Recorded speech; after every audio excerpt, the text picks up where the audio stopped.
right. Welcome to session 40, Renaissance of the Antiquities. Last, we left our merry little band. They had just finished up the last part of their trek on their way to Holden Keep, having parted ways with Nevromri and RJ, who thought it best to get the airship up and running sooner than later, and to continue the health of Nevromri. They left and went on their own little journey, leaving the rest of you with your newfound companion, acquaintance, whatever he may be to you all, Dryas, a hunter who hunts down and delivers hybrid creatures to Lord Holden for whatever reason that Lord Holden has for them. You made it to Holden itself and delivered the owlbear and the owlbear baby to Lord Holden, where you also met another interesting character, a chimerous Sybil Haskios, a excited yet strange woman who seemed to be some sort of researcher or something concerning these creatures for Lord Holden. Lord Holden was brief and paid out Darius and went about his business fairly quickly, not caring too much for any of your discussion or questions. Him and his servant, it seemed, returned back to the manor itself, while Sybil stayed behind to have you all cart the owlbear around the backside of the building, where she opened up a hatch with a staircase that led downward into the darkness, and with the help of Raoul, just tipped the cage right off of the edge and let it clatter down the staircase with a gleeful laughter from Sybil, despite at the owlbear's pain and expense. A little off-settled by this, perhaps, you all decided to head to the inn in Holden and try and find some respite after your long journey. You had settled in a little bit, bought some drinks, bought some rooms, and we're deciding what to do next.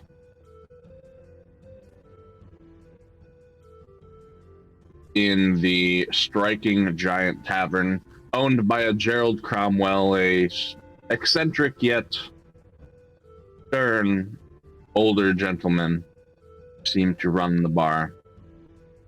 And as everybody is resting and making themselves comfortable, Fizz, standing at the overlook to the main floor itself, where the festivities are likely to happen if Fizz remembers anything of the past, in a short couple of hours, a hooded woman came through the door, seemingly very apparently drunk already, and stumbled in, begging Gerald for more alcohol. When the hood was revealed, Fizz, or as we're calling him for now in public, Mal,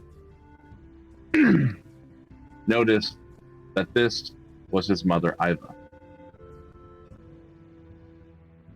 So, it is here that we will pick up.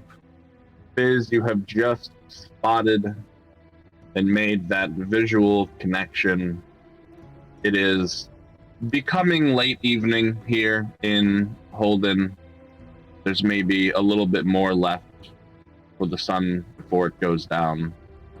And you know that once that sun goes down, Fizz, so too will the crowd come to the Striking Giant to drink away their day's worth of work and find some amount of merriment. Even if it is without a wondrous bard to perform for them.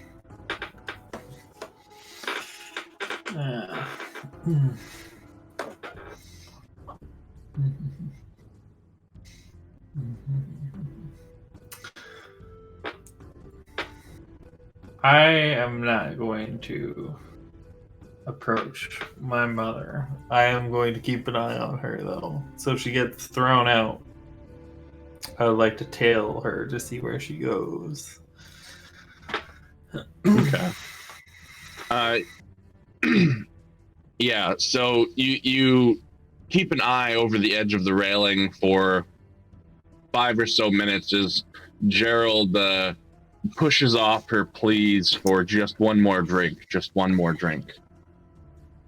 And eventually he coaxes the woman to the door and firmly shoves her out, slamming the door behind her and just leaning up against it with a sigh.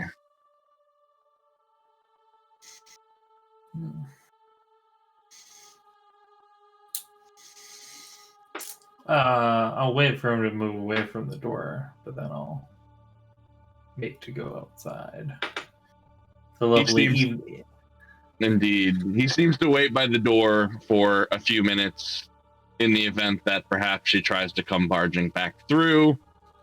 But after he seems satisfied, he goes back to tending and cleaning up and preparing for the night's guests. Okay. At that point, I'll leave then, and it's a lovely afternoon for a stroll. As you step out onto the street, because you see her kind of wobbling down the road itself, seemingly aimlessly, kind of zigzagging a bit, having to hold herself up on the edges of buildings occasionally. I mean, she's gonna sleep somewhere, so just kind of act like a tourist. All right. Keep an eye on her.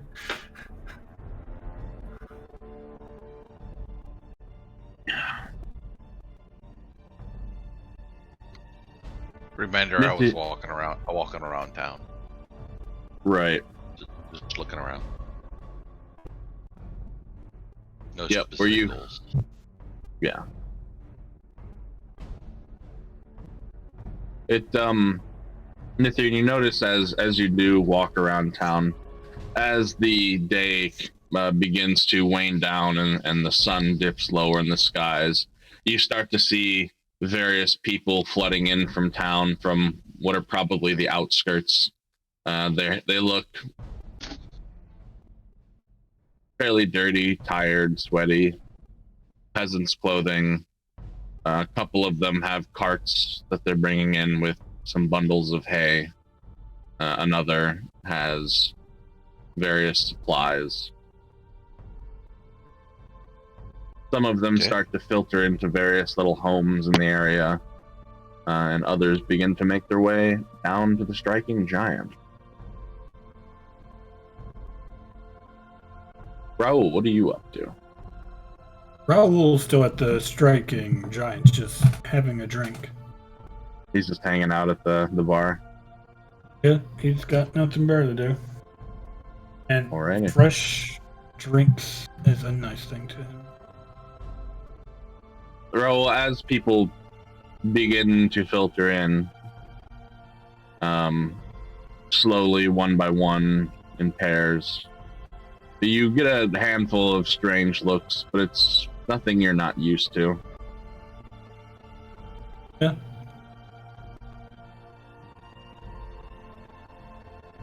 So, go on. He tries not to draw too much attention to himself as he just relaxes, and he goes to the cider. He didn't know that the cider was alcoholic at first. Yes. It's very similar to wine, but it's got more of a zip to its taste. He still bought that bottle of wine that he has, he'll keep that. Indeed.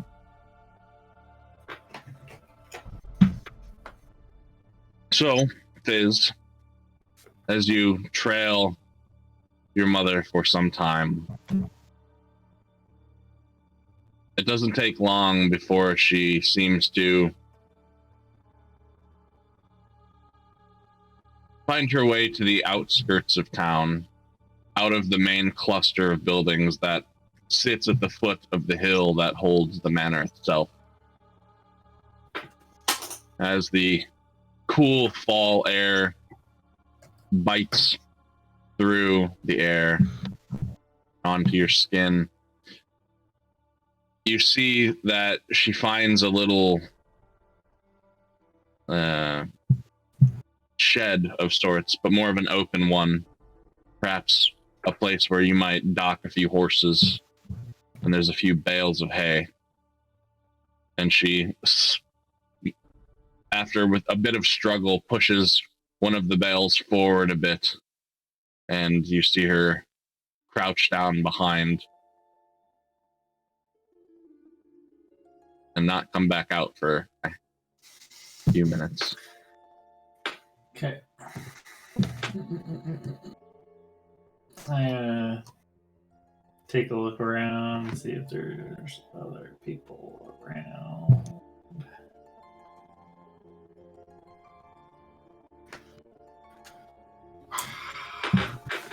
Critical. Getting all my good rolls out now. Yeah. So you wait a few moments and survey your surroundings. There are people off in the distance, but they seem to be doing their own thing. No one's minding you any heed, if they even notice that you're there. But no one's immediately around this little shed that you found. I'll quietly approach.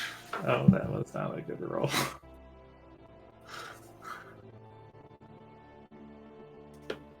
You sneak up, and what is your intention here? You sneak up. Yeah, I just want to be quiet until I get to sort of essentially inside the shed, and then I'm gonna adjust my hat and remove my disguise.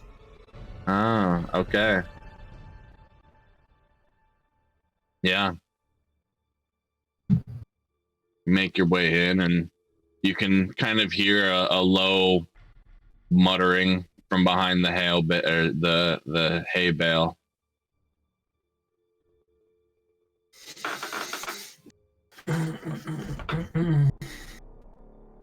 I'll step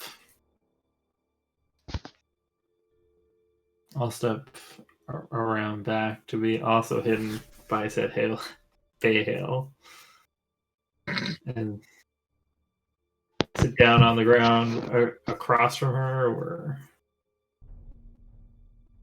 yeah. As you step into view, she doesn't notice you for the first couple of seconds. She looks up.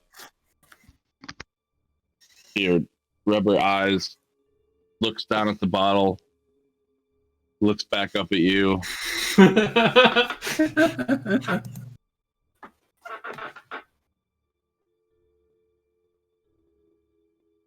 Is this real? This.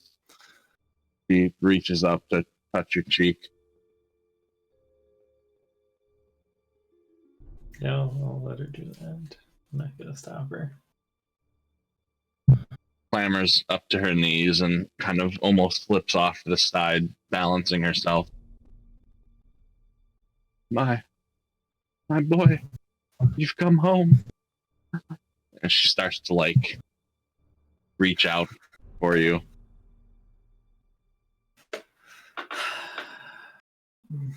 I mean, what exactly happened after I left? I know I didn't leave on the best of terms, but this is somewhat unexpected, I guess. She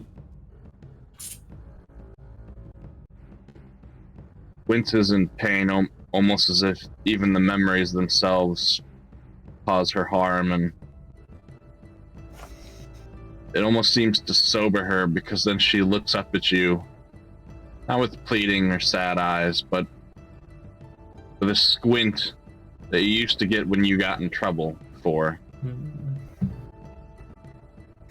She just, you did this! You did this! It starts pounding on your chest.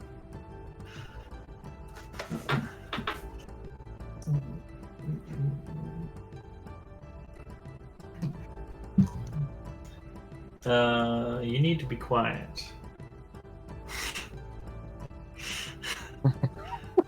Mother.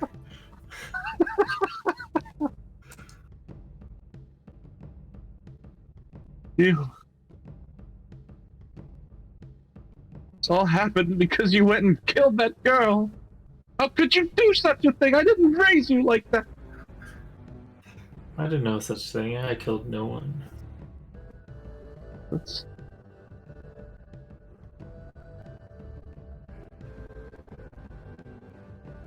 I might bend the truth now and then, but I never tell an outright lie.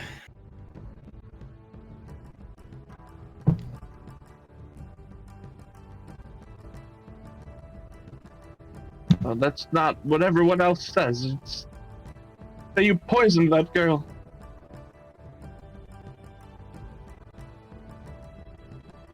Do you really think I know much of poison, Mother? I don't know.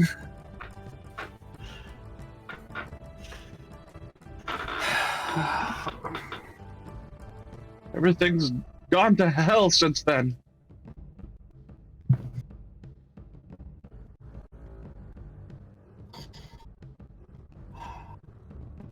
Well, if you were to tell me what would happen, what has happened, perhaps I could start figuring out a way to fix everything.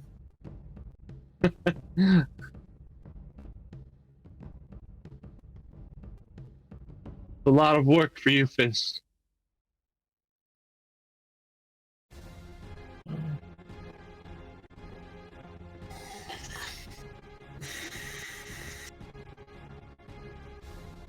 A lot has happened, though. Go on. His mom calls him Fizz? Yeah. Okay. Sure. Sure.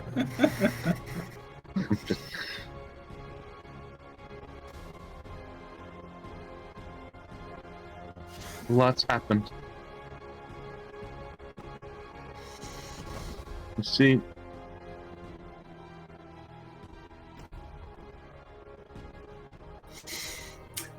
I see that Days. father's working for Holden now. he is not working for Holden. It was not something he chose to do.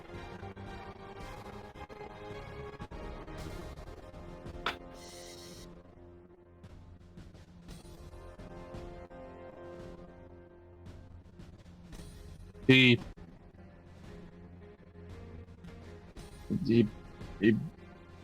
had no choice. After that, the lady was poisoned. Lord Holden's betrothed. It started off small. The Lord Holden, he seemed, from what I heard, filled with anger and wrath, and started raising taxes for everyone in the lands. It's brought hard times on many. That wasn't enough for Holden. He came himself one day. An armed entourage.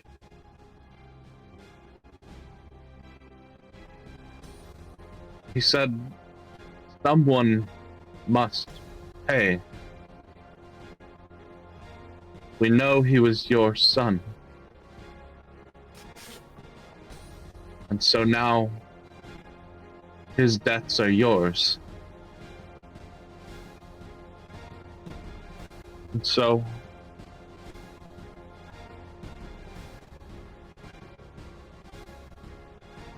oh, Frederick.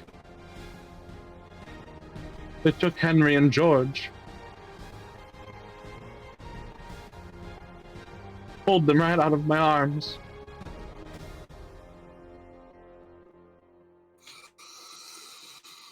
Said, if you weren't there to serve your penance, then they would in your place. Said they were being sent to the prison camp. Bastard. And then, Oh. well, that still wasn't enough for Holden.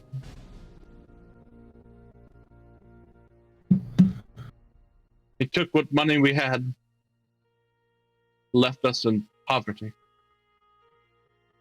Me and your father, we came to the town proper. We tried to do what we could to figure things out, move forward. There's nothing here. Not anymore. First, your father, he started doing odd jobs for people he shouldn't be dealing with, rough people.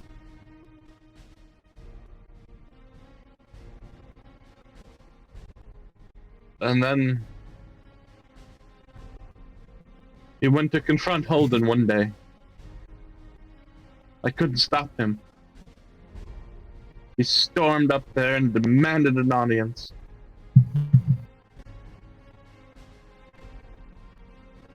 And he hasn't come back since.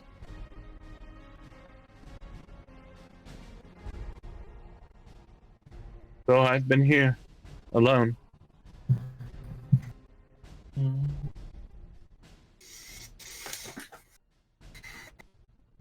No home, no family. Nothing.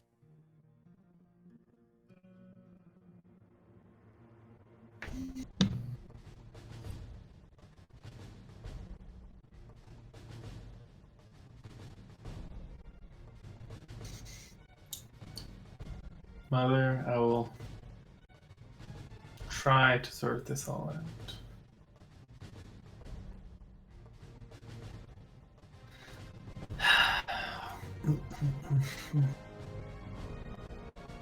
But I don't think I can risk contacting you very often, so I must go. But I will give you this, and I'll hand her 5 blues and 5 purples. And I'll say, please, mother, do not spend this at just the tavern. Try to find some sort of work or something.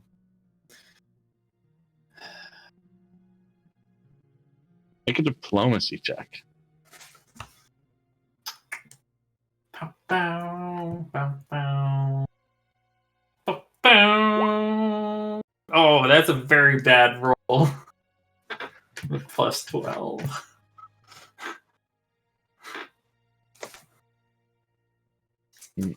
One second.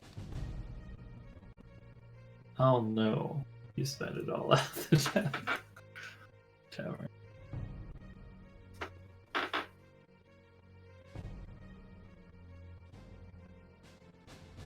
One sec, I gotta hold on. Okay. Hey.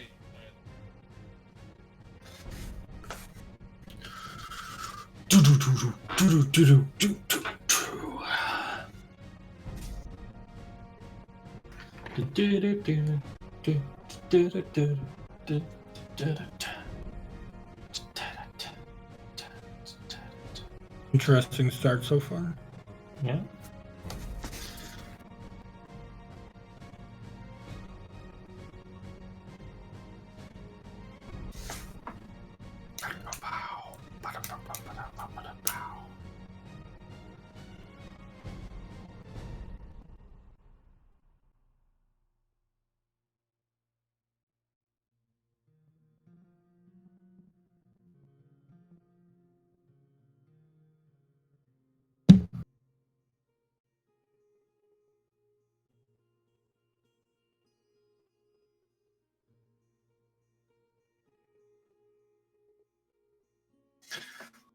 Bow.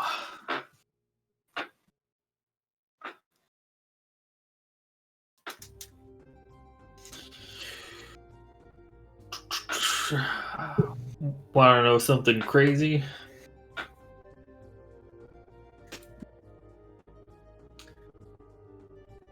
It's Thanksgiving weekend. What's that? It's Thanksgiving weekend. Oh, you guys have it right now for you guys? Yeah, second Did week. they have it in November? Second weekend in October is our Thanksgiving. You guys kill turkeys and everything else too, or is it the same, or do you Yeah. you kill a different animal? Pretty much the same. Turkeys, goose, chickens, things with wings. Mm-hmm. I think you're on mute. Yeah. Yeah, I did that when I answered the phone. Okay. Do you have to go to work? No. Okay. No, I ordered a pizza and I put the wrong Oh, address okay. down, so I had to go and flag him down. Okay. Anyway, so you plead with your mother to not spend it on alcohol and the tavern itself, and she says, not really that I've spent much of anything. I owe that man a great deal now.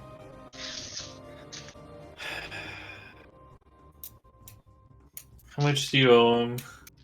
I don't know.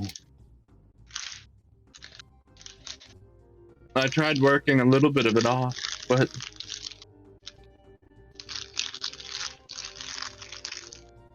Well, College savings.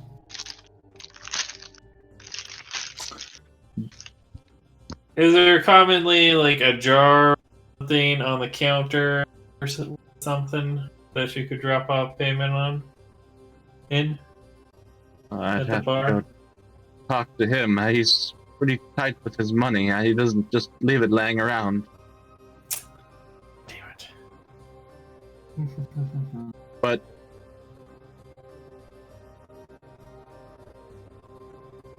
we lost the farm. We don't have a home. It just keeps coming. Okay. I mean, I kind of figured that when she lived in a fucking shed.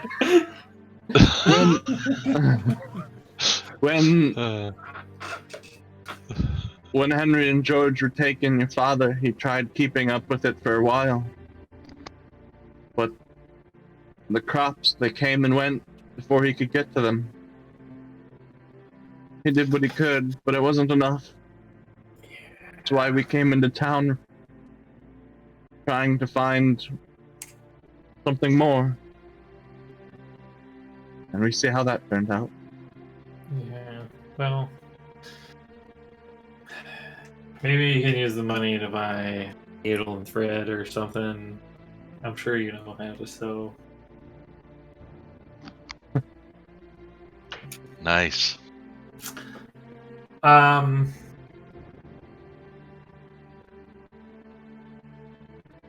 need to go. And I'll, Fix this fizz. I will. And I'll step back from her. And I'll cast invisibility on myself. Just her eyes go in shock. And then I'll leave quietly. And then I'll like find a side alley quickly somewhere, put my cap while I'm still invisible, take the shape of Mal, and dispel the invisibility window. All right. And make my way back towards the bar. You see your mother as you're leaving to go to the alley. She gets up, and it seems that conversation sobered her to some degree. And you see her just start to walk down the road. She's also, it seems like she's looking for you at the same time, hoping to see you. But was I just a figment of her imagination? She got the money, so I guess that would be tough. But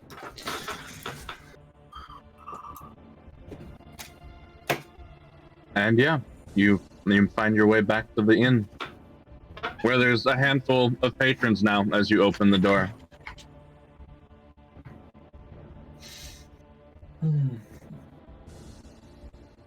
okay, I'll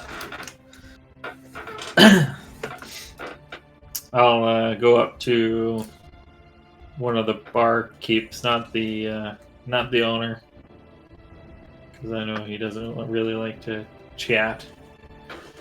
And I'll how much for a pint of ale? The young woman, she, well, pint, the whole pint. All right, I just started here. That's three reds.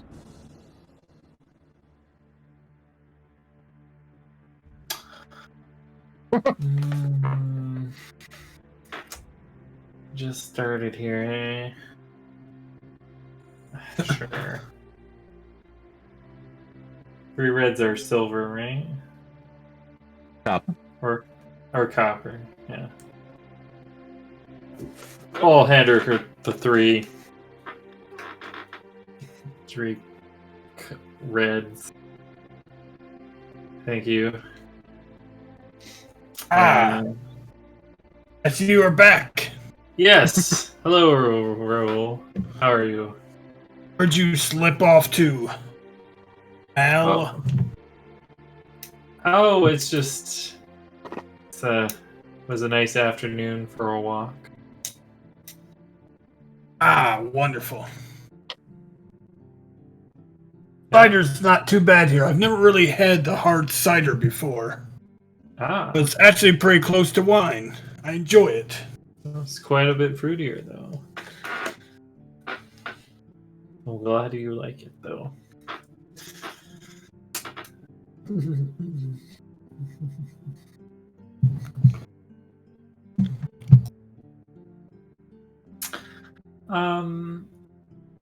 When I finish my first pint, I'm gonna wave down a different barmaid. There are 2 barmaids and the owner who seem to be working with Lord this evening. Wave down the other barmaid then. One that didn't. That was like, oh, I'm just new. You recognize this woman, actually. She's been the barmaid that's been helping Gerald for a long time now, even back when you used to play. Name's Amber. She's got, dark brown hair. She holds up in a ponytail a simple dress of not much color. Freckles that dot her face. And she comes up and, what can I get you? Another pint, and perhaps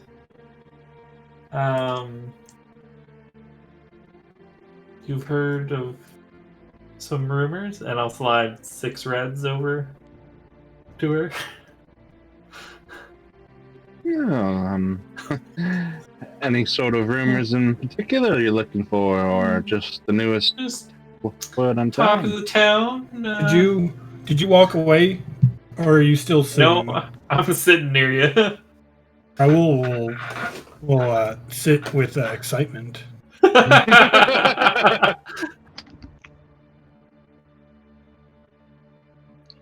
Oh, I'm sure that working in such a fine establishment, you must hear so many things that go on in this little town. Towns these small, I've been to a couple. Usually everybody knows everybody.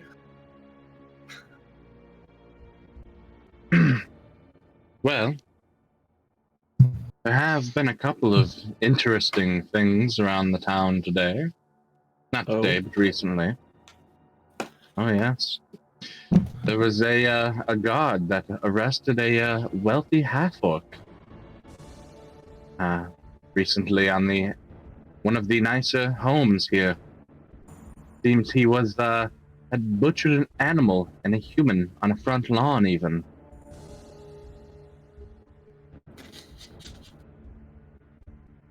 Is this Pegog?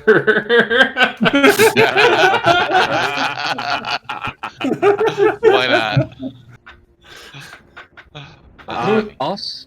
Also, Sounds absolutely dreadful. yes, he should get what he deserves now at the hands of Lord Holden. Mm-hmm. He was wealthy, though. Didn't you say that? Yeah. What a Wearing wealthy fine man. jewels. How would a wealthy man go out of his way to kill someone? He's a half-orc. He's a monster. Of course.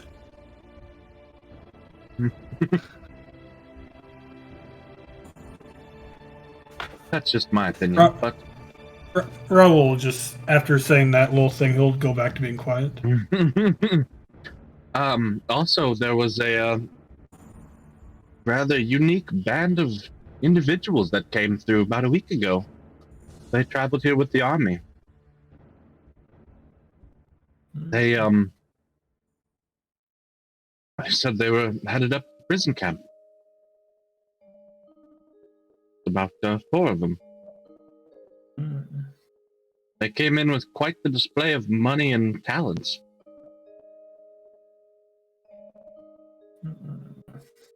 One, her voice. She came and she sang at the tavern. When she sang, well, all of the forks and knives started to lift in the air and dance about the tune of her song. It's quite amazing, really. Even if it did leave a bit of a mess afterwards.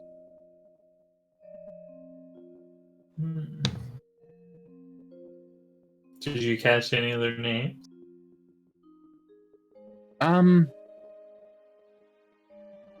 Well, the one who performed, she was called Elizabeth.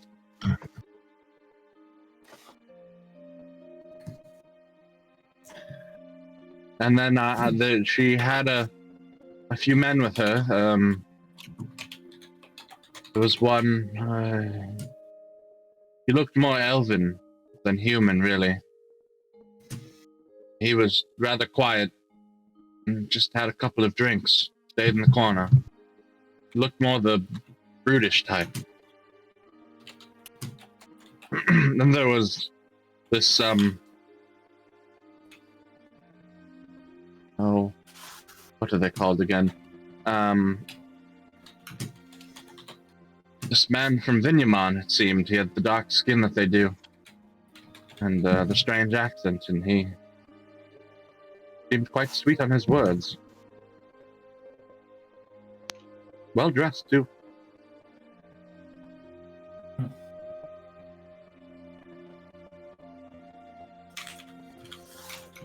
They came in, they spent a lot, stayed a few nights, and then left.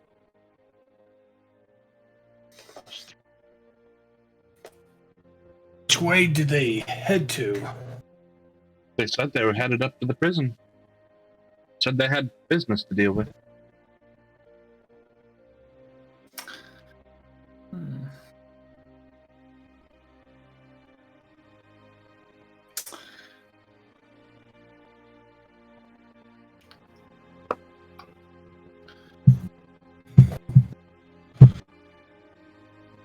Well, thank you so much Of course. for everything. And I'll slide her another red. About that time, Nithyan just walks in. Okay. She's done walking around town. Looks around, sees the group, and then walk up to. Ah, Nith. Yes. Hello. Hello. How's your day been going? I was just looking around town. Seems like a nice little town. I only found 3 stores. Yes.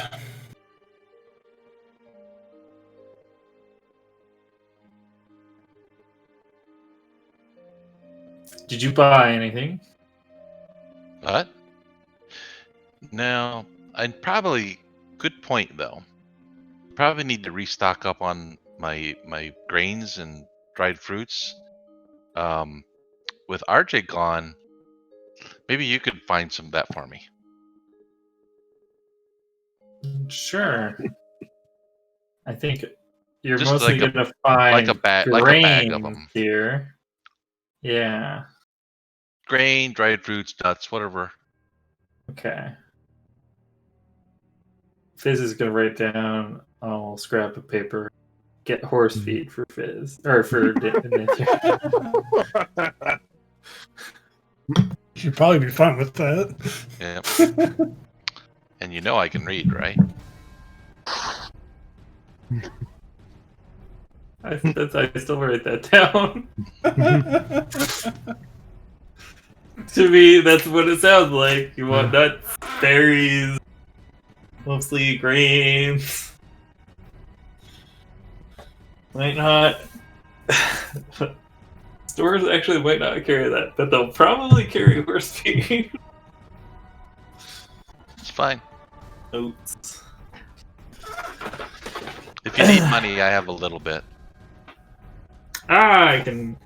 I'm sure that I can take it out of the party's accounts. I appreciate it. Thank you very much.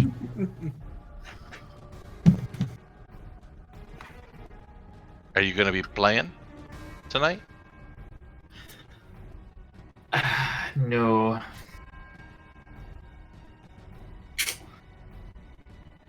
Wouldn't want. Lord Holden didn't seem to be particularly happy that I'm a bard, so But he doesn't like bards. no. Okay. He did say that right in front of us when we met him. Oh, he's not here right now, is he? No, but I'm sure he has people here. Probably rather see me out of town performing. Sure.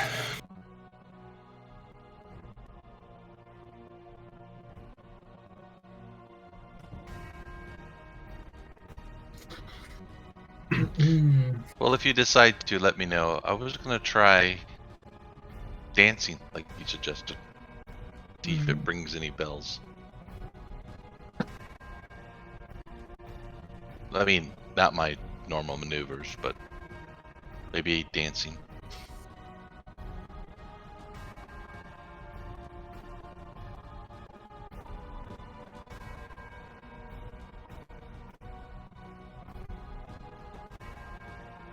As you guys are talking, you see Drix merrily makes his way into the tavern, waves at you all, and then goes and sits off the table.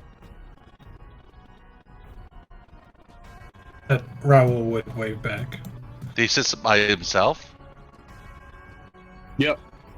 Oh, okay. You want to be seen with us? But yeah, hey, how's it going? Good. He walks over. Wonderful. Learning a lot. Well, that's good. We're having a bar night. Ah! Oh, Yes, he's got you should join an us. idea. Ah. Who's got an idea? It's just the sound you usually make when you get an idea. That's just me just being happy. I'm always happy when I have new ideas, too.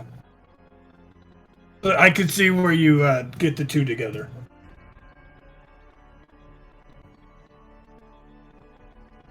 Well, I was going to have myself a little bit of food and a couple drinks, and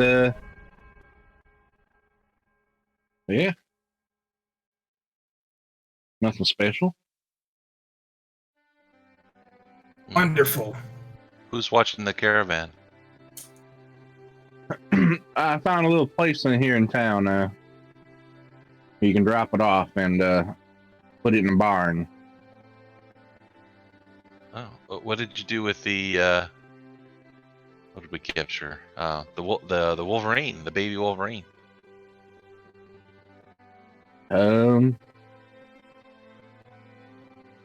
I we don't capture remember. that? Yeah, put it in a cage.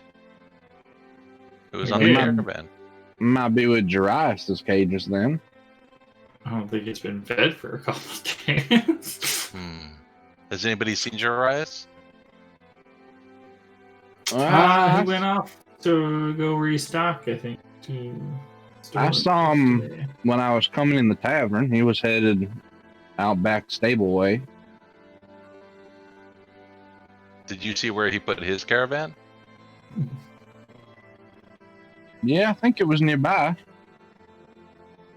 Oh, which building? I walked all around town. I assume you guys are translating. Yeah. Oh, when we just came in, it was south side of town. The same one you put our stuff in, our horses. Yeah. And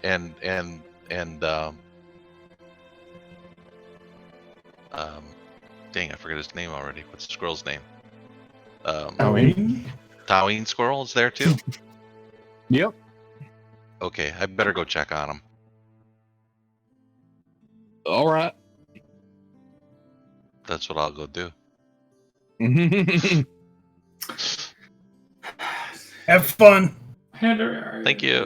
Do you guys remember if RJ had arranged for Darius to pay us for helping him out?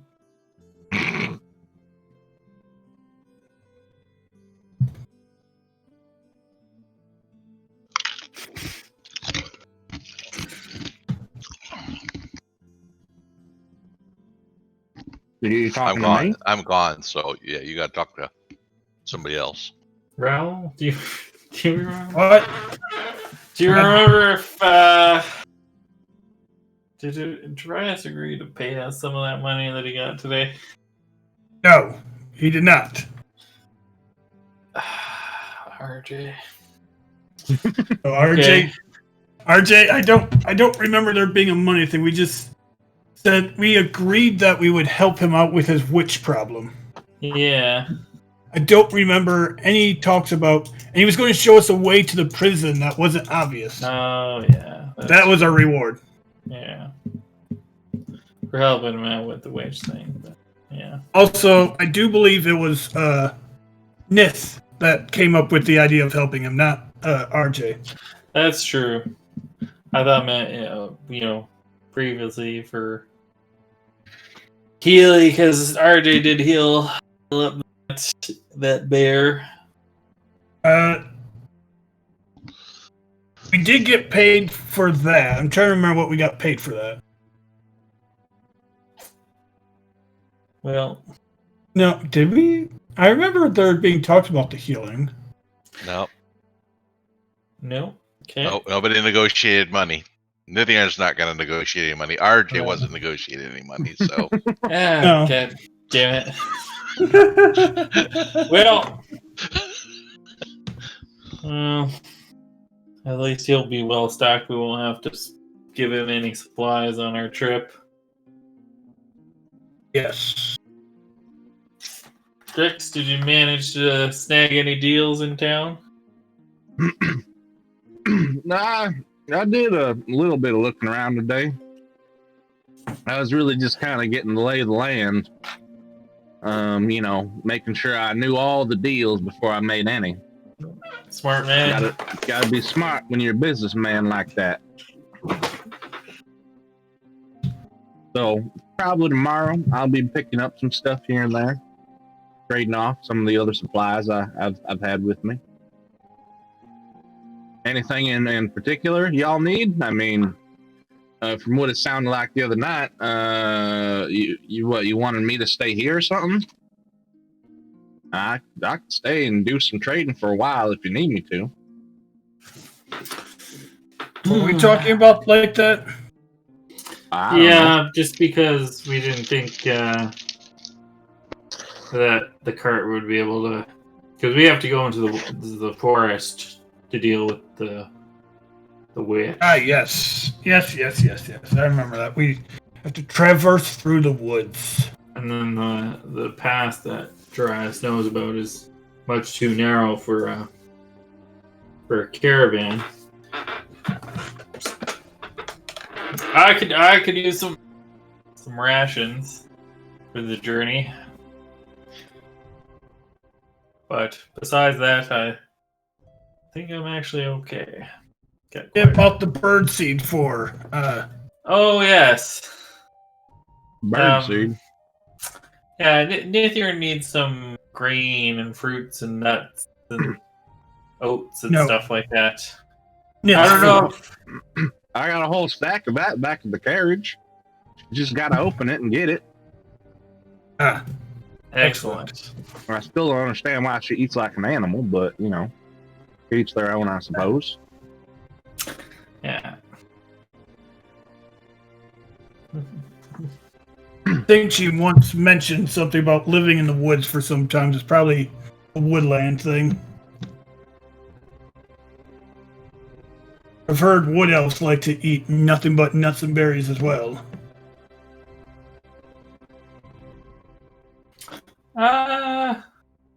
I mean, the elf that I knew definitely didn't just eat nuts and berries. Yeah, I know a bit about elves. I've helped them out quite a bit. They are quite fans of being hunters and, eating the meat. Yeah. Met too many of the elves that like to live in the woods. Met a few in the urban areas.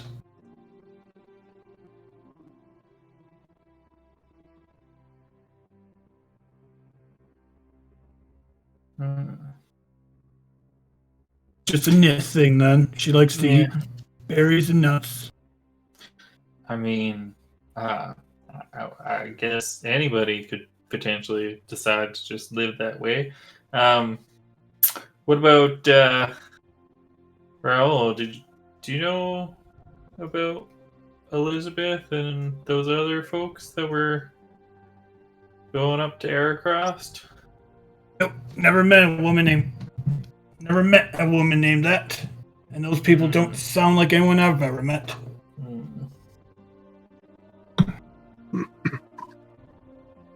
Wonder if the Vith didn't tell us everything. Sending us up to Aracrost.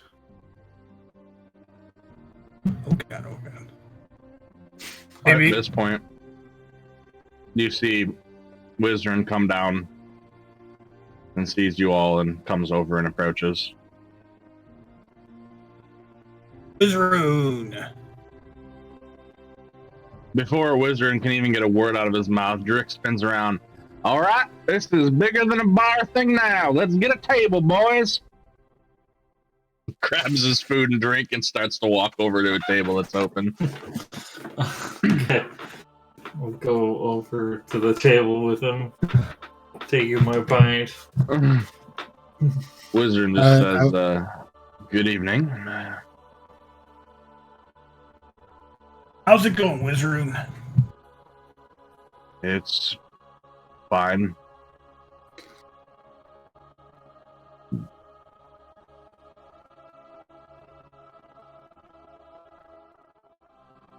Come down here to get a drink with us? I was getting sick of Willie, so I left him in the room. Yeah, he can be annoying sometimes. Very.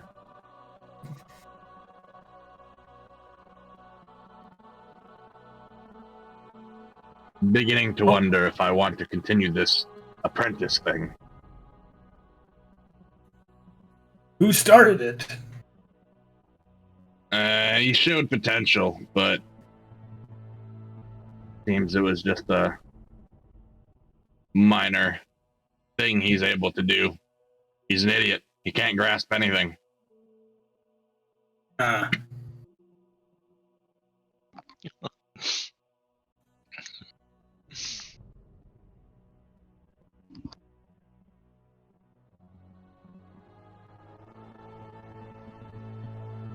He hasn't progressed at all in his studies. Not at all. He's able to create little spark-like things in his hands, but that's it. My guess is he has some minor genealogy that traces back to one of the magical races.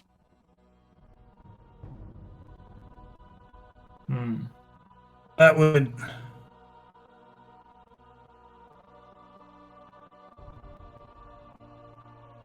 That would mean you can't control its magic as well as one who learns from books. His is more instinctual. Yeah, it seems so. It's useless. I wouldn't call that useless. He just...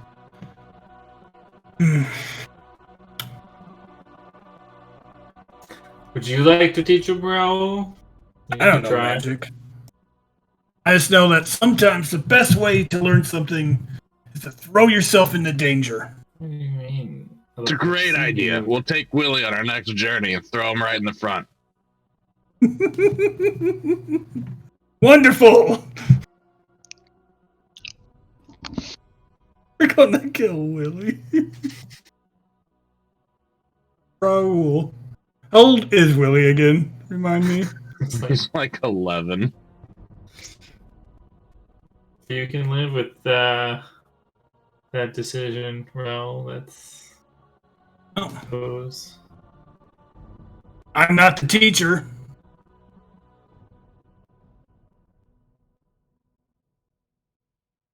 No, experience will be his new teacher.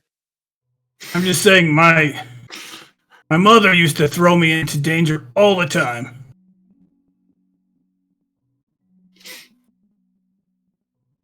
How I learned.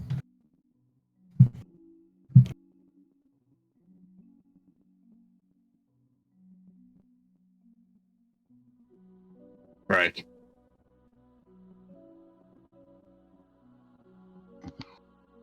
So, what's the conversation of the night?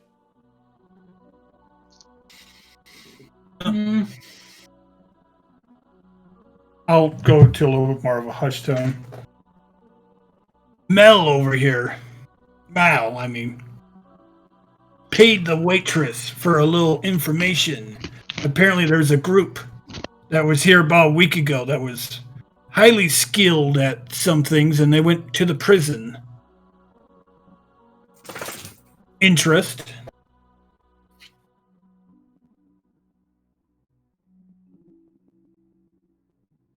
Why would anyone be going up to that prison?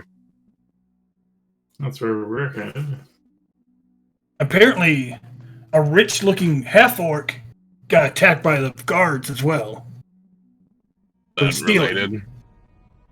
No. I think he was arrested. A shame. The talk of the town.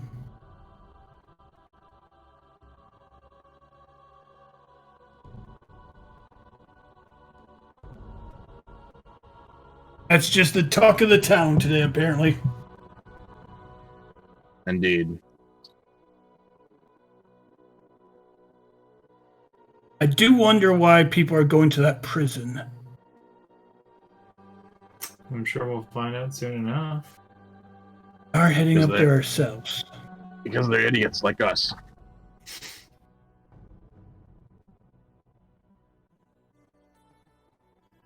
Well, you could leave any time if you feel that way, Wizru. Not feeling up for the challenge anymore? I didn't say that.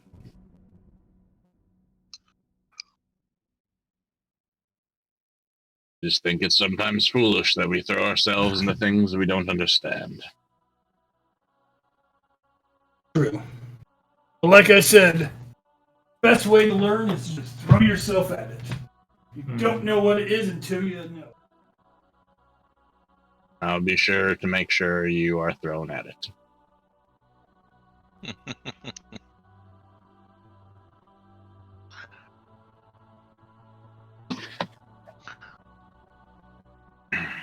As they're all having this conversation and hanging out at the bar, having drinks and a meal, Nithyan, you find your way out to the stables that Drick spoke of. You can see the barn door slightly creaked open, and you can see your carriage inside. It looks like they have a guy who is kind of standing watch in the area. And do I see our horses and all that too? Like in yeah, they're all in like a pen. And you see in the barn alongside your cart is Jarius's carriage of cart. And you see, as you kind of enter into the doorway of the barn, you can see Jarius. Looks like he's getting a pack on and a few things. Okay. So I walk in and nod to the guard and then head towards Jarius.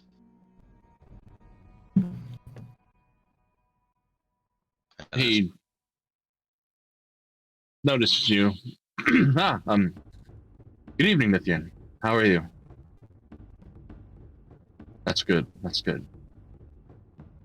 I hope all is well. Good, good. You? About the size of the cage. The box. Cage. Yes. The creature.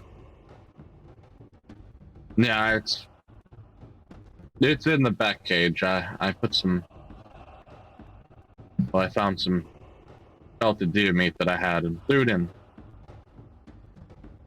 Seemed ravenous enough to eat it up.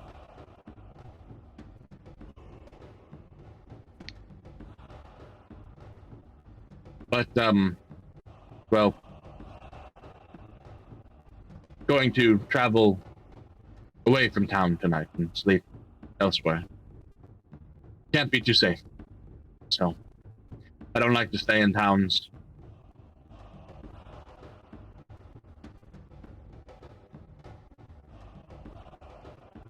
Nah, not always. Can happen without. So, you wish to come with me? Yes. You, me, friends, speak? Your friends? Other people? All right. I'm sorry, I don't understand. I wish I could read. He didn't know how to read. He doesn't know how to read either, right? No, just as he says, I wish I knew how to read or read these motions you make, but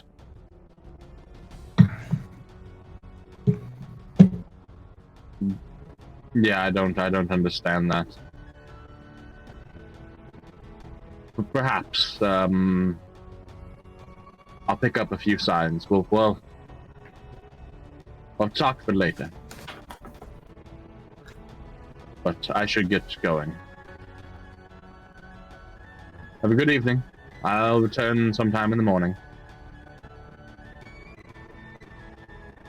He nods to you and then walks out. Okay, I'm gonna go look at the thing, see how it is. The Wolverine. Yep.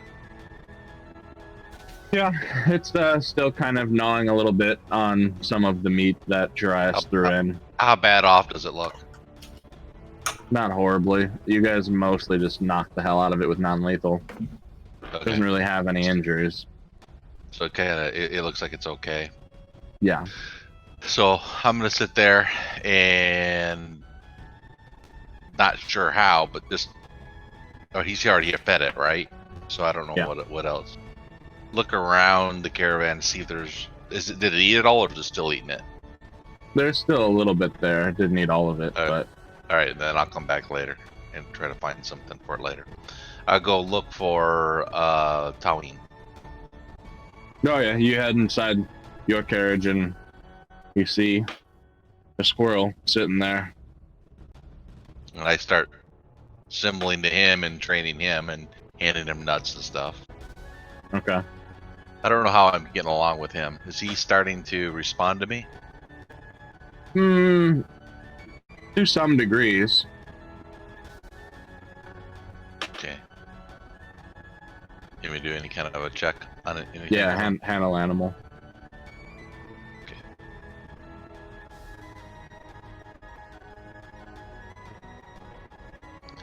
What I'm working on is seeing if I can get to the point that I can get him out of the cage without him taking off and feeling safe with me.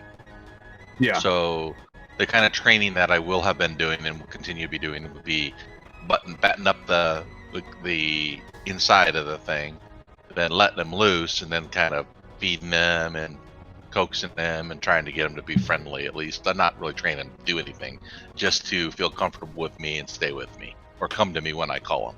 Yeah, you're at that point where like he's not just constantly trying to flee from you. Mm-hmm. And he'll come up and eat food from your hand, and I'll even kind of sit on your knee while he eats. So Okay. There's definitely a bond being formed there. Okay. So and I'll just FYI, I will be keeping to do that as long as he's around until I feel that there's a point that I could take him out somewhere else and he'd stay with me outside of the caravan. Right. Okay. But I don't feel that he's there yet. Is what I'm sensing. Okay. Yeah. All right. And then I put him back, give him plenty of nuts. Yep.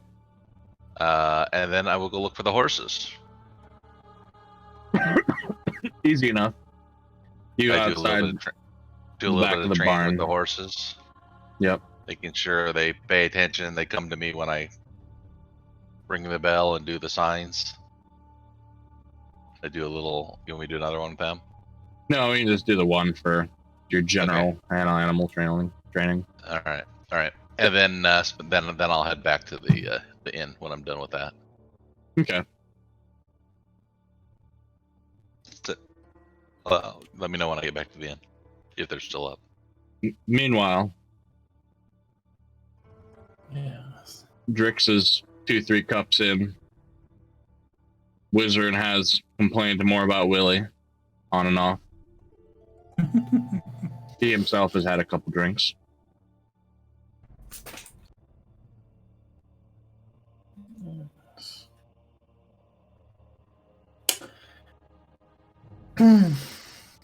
I think I might go for a little evening stroll.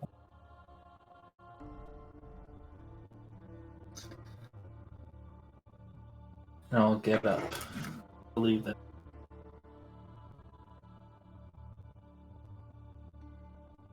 All right. Leave the others behind drinking. Step out onto the street. It's cool. It's dark now. There are street lights that are lit with fire occasionally. At least here in the center of town. That peters out fairly quickly from the first 3-4 blocks around, but See, the lamplighters must have visited. Had to have been Dagog. Yeah. I'll I'm gonna make my way towards the manor. but I'm planning on essentially being on the outside of the wall Mm-hmm. and ducking into the woods quite a ways away from the manor. Approaching. And when I get a chance, while I'm in those woods, and look around, see. Just boop twice. Okay, weird. Oh, yes, your Nithyan's roll just came in. Okay. Roll 20, you're being weird. I had it on delay. 10-minute delay. Yeah. Yeah, so take a look around and make sure nobody's looking, and I'm gonna adjust the cap, and I will make myself look like one of those ragtag guards people, just shambles of different armor. Not anyone specific, but just look like I'd fit in with the guards.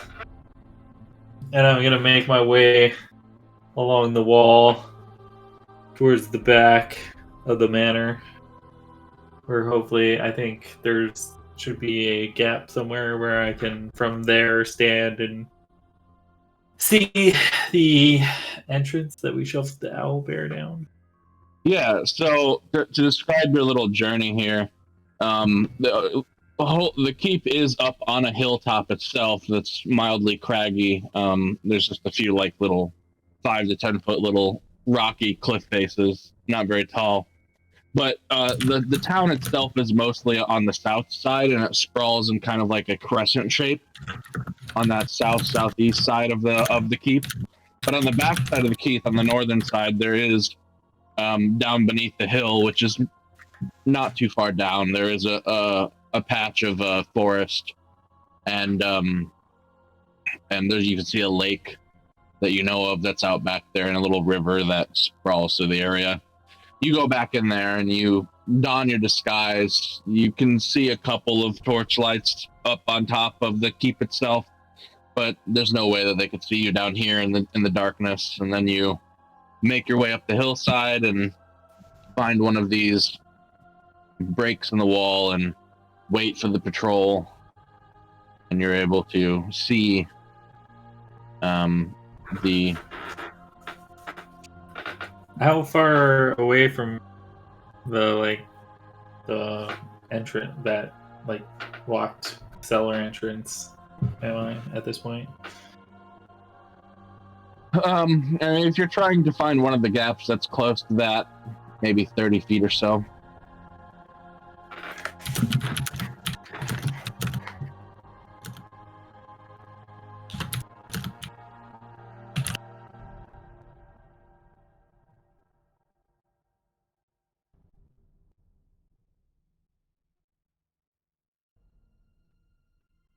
Oh, I have 60-foot range on my Tech Magic now. Is that right? Yeah, it's a 60-foot cone. Well, yeah, I'm gonna, because I saw her fiddle with that very suspiciously of the lock. I'm gonna cast it. Take a look at that lock. You do see magic emanating from the lock on the door. Do I get to try to figure out what kind of magic it is? Yep. Roll a spellcraft. Spellcraft. No. You roll knowledge arcana to try and get an idea as to what type of magic it is.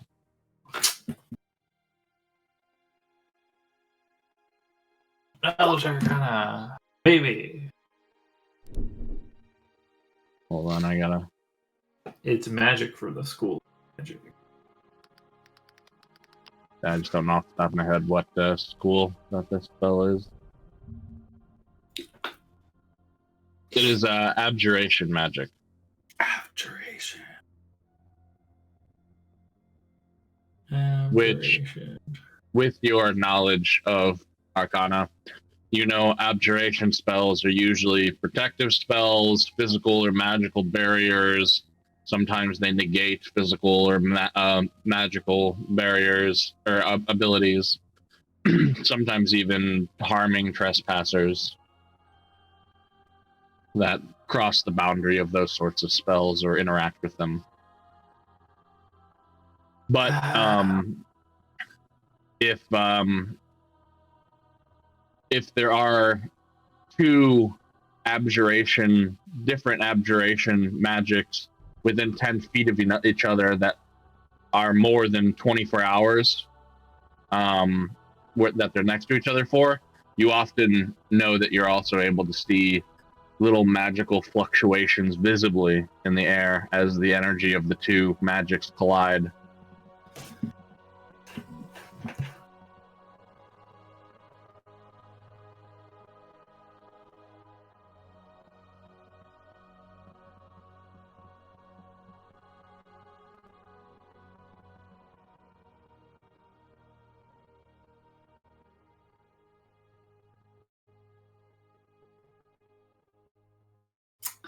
What's the worst that could happen? Oh, I always love it when people say that. I'm gonna cast Unseen Servant. Okay. Hand him my skeleton key. Like, okay. Go trigger that trap.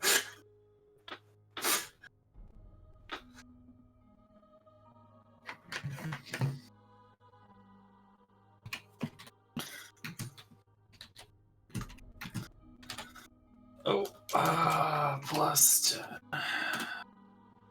13. Probably doesn't work on the lock.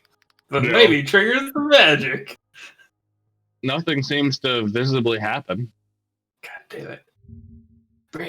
Bring me back the key. He brings it back over to you.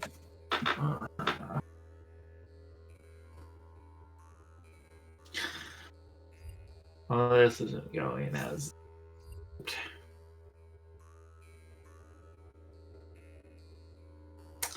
Do I remember where they usually keep prisoners?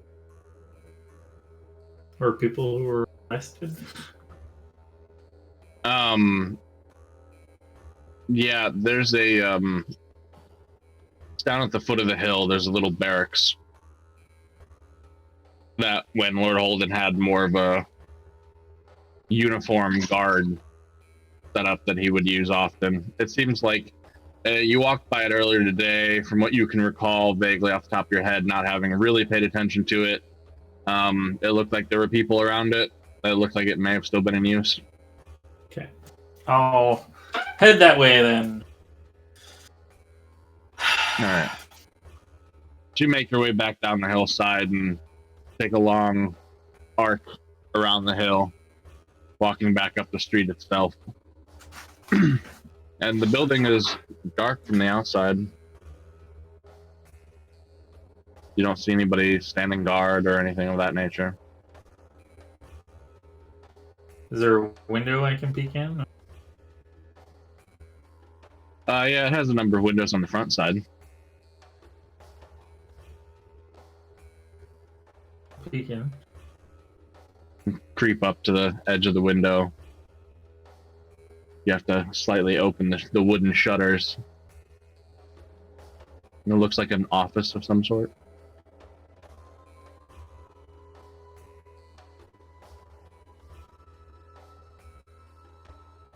You can see another wooden doorway. I mean, the starlight is, well, it's mostly clear out tonight. There's no moon, so the light has been rather hard for you to see as you're on your little escapade tonight.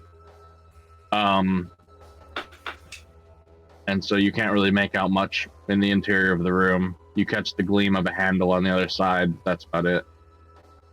Oh, so it's not even like lit or... No. Okay.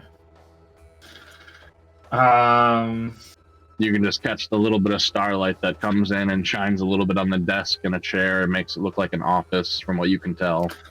I'll just go around the building and make sure there's not like a back entrance. Okay. And you yourself are in mostly, darkness as well. It's very dim light that you're having to feel around at times when you get close to objects, but you can make out vague shapes for the most part. But you make your way to the back side of the building. And you can see on the sides of the building there are no windows themselves, and on the back side of the building there's no windows either. It's a one-story floored building. The walls itself are made out of what looks like stones that were cobbled together with mortar. The roof itself looks like it was lumber, and it has shingles, wood shingles. Some of them are warped and twisted in ways.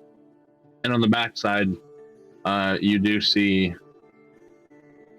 it looks like a doorway, but it's more of a heavy-duty door. As you get up and feel it, it's metal. Is there a lock on it, or sure? You feel around, and you feel the handle itself, but you don't feel any sort of keyhole. But it is perhaps barred or in some other way forced from being locked shut. Okay. We'll go back around to the front. Yep. And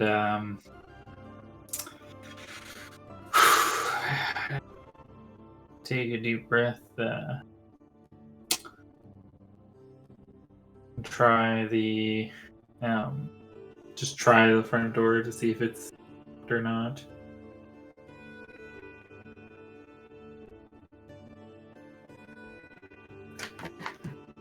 I think you went on mute. Can't hear you. One thing you are noticing as you are moving back up to the front door, and you've kind of gone through town a little here at night, you catch the occasional rabble-rouser that's making their way home from, it looks like, the Striking Giant, but other than that, you don't really see any guards on the street whatsoever.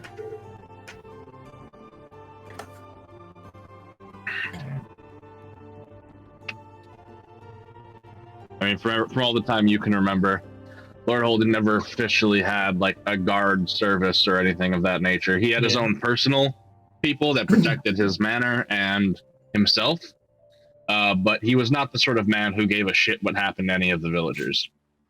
Yeah.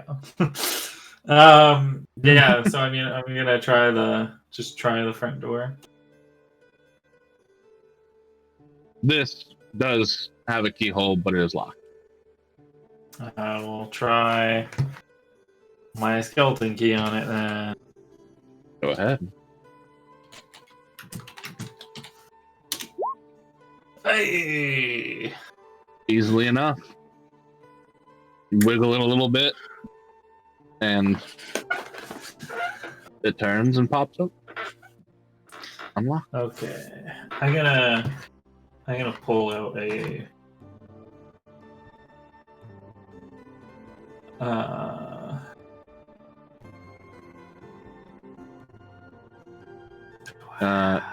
at this point, Nithir, make a perception check.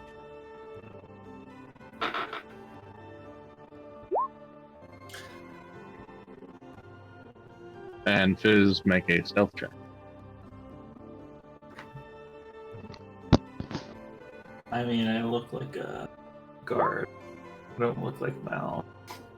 So. Yeah. So, you do see, I mean, it is dark anyway, so it's not like you're making out many details, but as you are making your way back into town, the same road that the Striking Giant is on, you can see at the end, maybe 100 feet or so, you can see where it starts to slope up towards the manor, and there to the bottom right of that road, you can see the building that, this barracks that I'm speaking of, and you see a figure hunched, crouching through the bushes up the side of the building. You see him try the front door, go into his pouch, fiddle with the front door a little bit, and then go inside.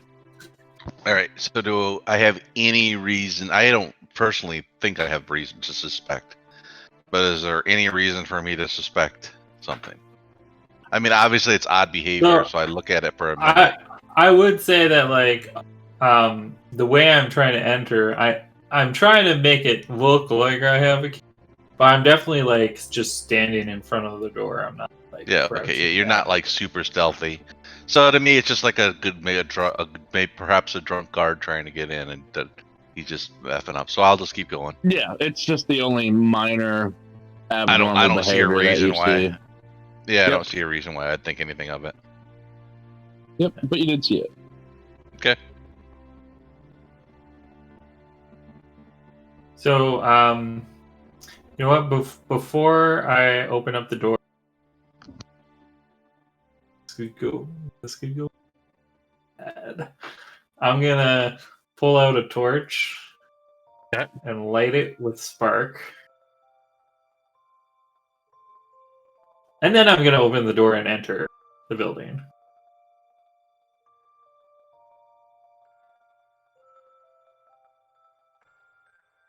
I suppose I'm trying to think what Nithyrn would see from 100 feet away. I'd see somebody light up a torch and go in. Yeah. I still Yeah. don't think I'd think anything more of it. So you light the torch and you step inside. You can see it's a hallway that you immediately open up into. It's only about 30 feet deep or so, the entire building. And you see almost immediately off your left and right, there are two wooden doors, both closed. And then beyond that, you can see what looks like cell bars. The last,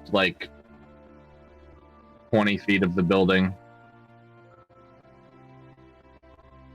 From what you can tell, it looks like it's divided into 4 cells, and then these 2 front rooms. And on the far end of the side, at the other end of the hallway, you can see the other door that is metal. Okay. And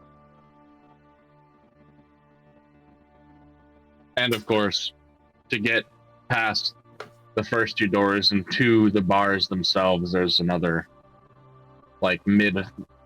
mid hallway gated iron barred door. Yeah. Not you can see through it, it's just bars, but it's Is there blocking the nobody way deeper. Is there nobody inside this building, in the front? I mean, the office doors are shut. The office you peeked into didn't seem to have a person, and that would have been the one that's now on your left. And you don't see anybody in the hallway.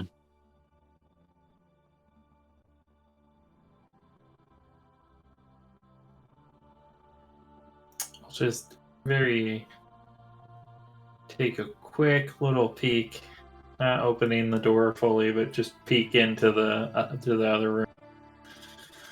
Yeah, you creak the door open, adjust the light just on the edge of the wall, just enough to give you enough light to kind of see vaguely what's in there. And you see some figure face down on a table.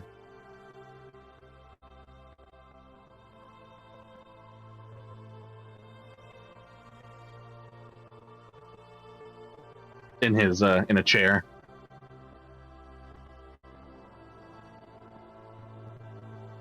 So he's sitting down and he's face down in the chair. Yeah, face down like on if the you were table. sitting in a chair and then you just had your head on the table sort of position. Okay.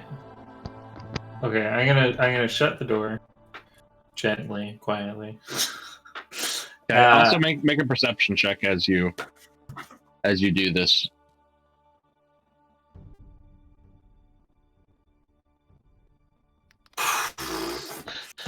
Good time for a 1. All right, never mind. Maybe not. I'm gonna try my skeleton key on because there's a door that I need to get through, right? Are you To trying get to to go the to the cell? cell area? Yeah, there's bars, and there is a lock on the door. But as you make your way up to it, and you have your key in hand, you see it's ajar about half an inch and already open.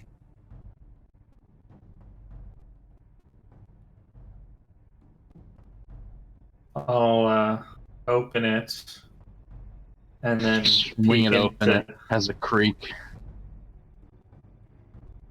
I'll inspect the cells. You see 4 cells. There is a homeless-looking man sleeping in one of them.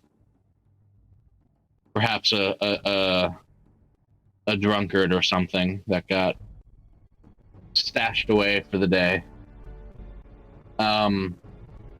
The other 2 are empty, and then the back left one you see is also ajar. I mean, I'm not going to go into the cell, but, peer into it, put the torch in a little bit to see if I see half or there or not.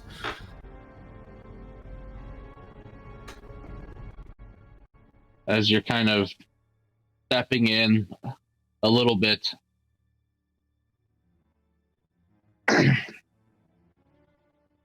you are entirely caught unaware by this. But you suddenly feel a blade tip sticking, not dangerously into your back, but with warning and intention. And you just hear,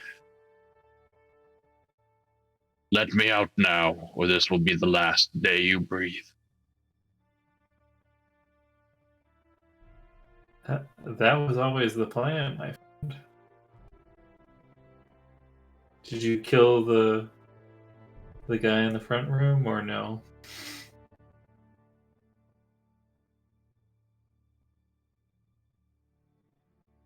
I'll adjust at this point as I'm saying that. I'll cap to appear as basically like a shady looking dude in black cloaks, just a seedy looking fella. Yeah, you reach up to adjust your cap and activate the magic, and you feel he sort of tenses. He puts a hand on your shoulder from the back, like he's ready. Then it loosens and he says, "The man is no longer a problem. Who are you?" Excellent. I'm a friend. "I don't have friends." Well, you do now.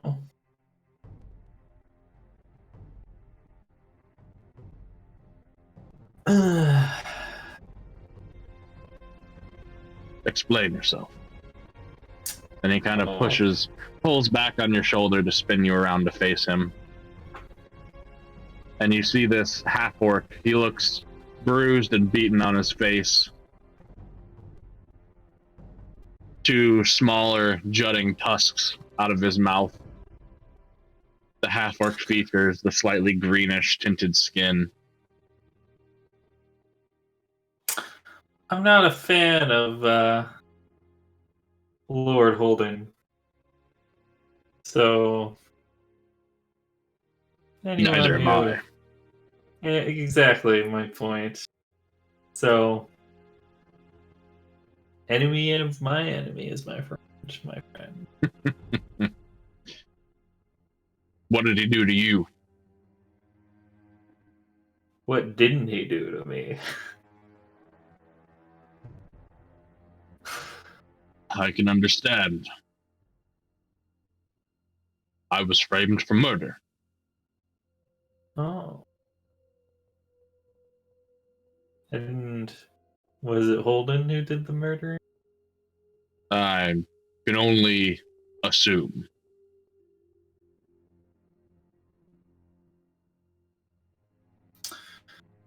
Yes. Well, seems he's done that before, so. Or at least his men did the dirty work for him. Yeah.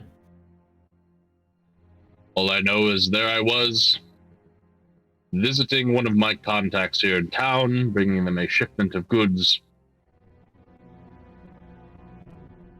specially procured goods. And when I'm leaving the damn place, there I see a dead man on the lawn.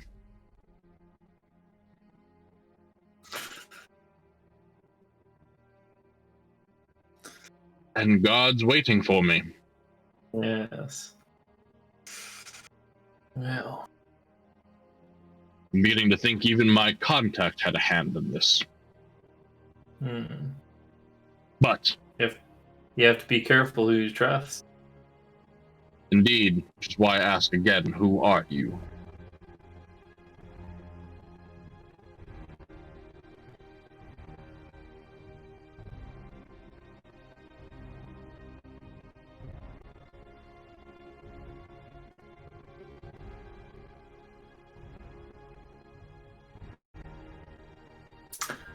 My friends call me Fizz.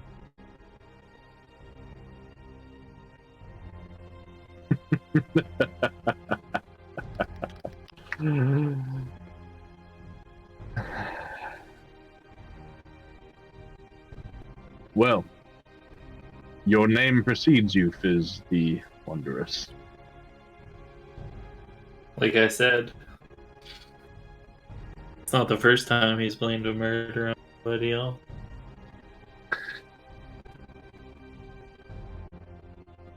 I've heard of your deeds.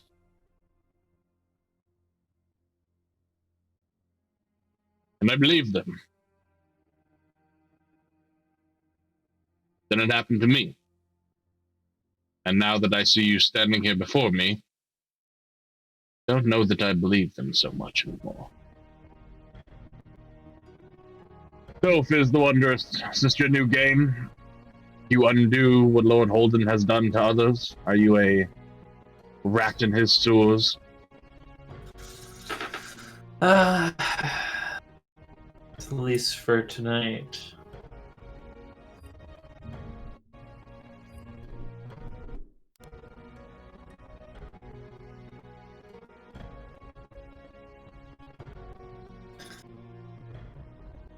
You should move quickly, though, or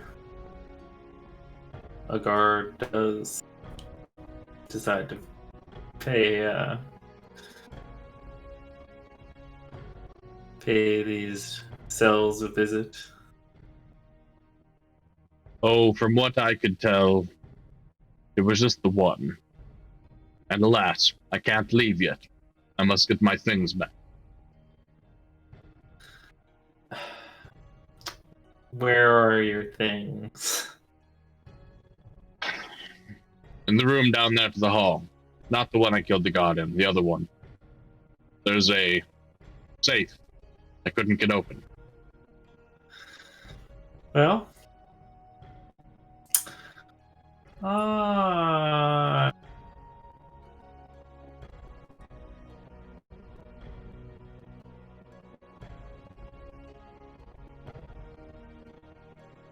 Also, before we go further, my apologies. And he goes with a more of a noble bow. I am Kadash York.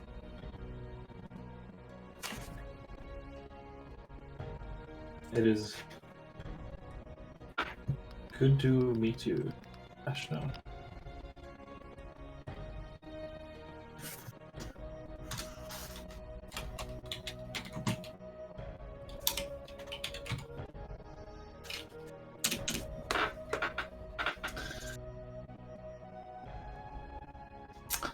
So I'll come on. Let's go take a look at this safe. After you. You seem to be more of the handsy type. We'll see. I can carry a blade well, but I have my own gifts, we'll call them.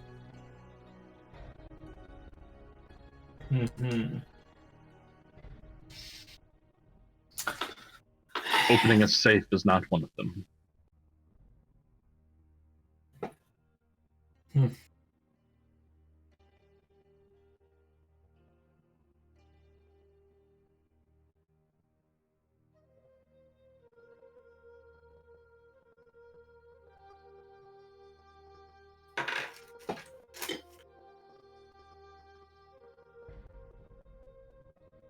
So go and enter the room. The Yep, you office. enter the little office space that you saw from the window, and you can see with your torchlight the desk itself that looks like it has a few pieces of paperwork on it and a quill and inkwell. Aside from that, the room is mostly bare, but there is a large metallic, very ornately worked safe in one corner. Its make is not normal. It's not just a square box. It has other pieces to it that jut out and spiral up and curve over. They're angular and rough. Looks like it's inlaid with perhaps gold itself, but it's mostly a bronze color with these golden highlights.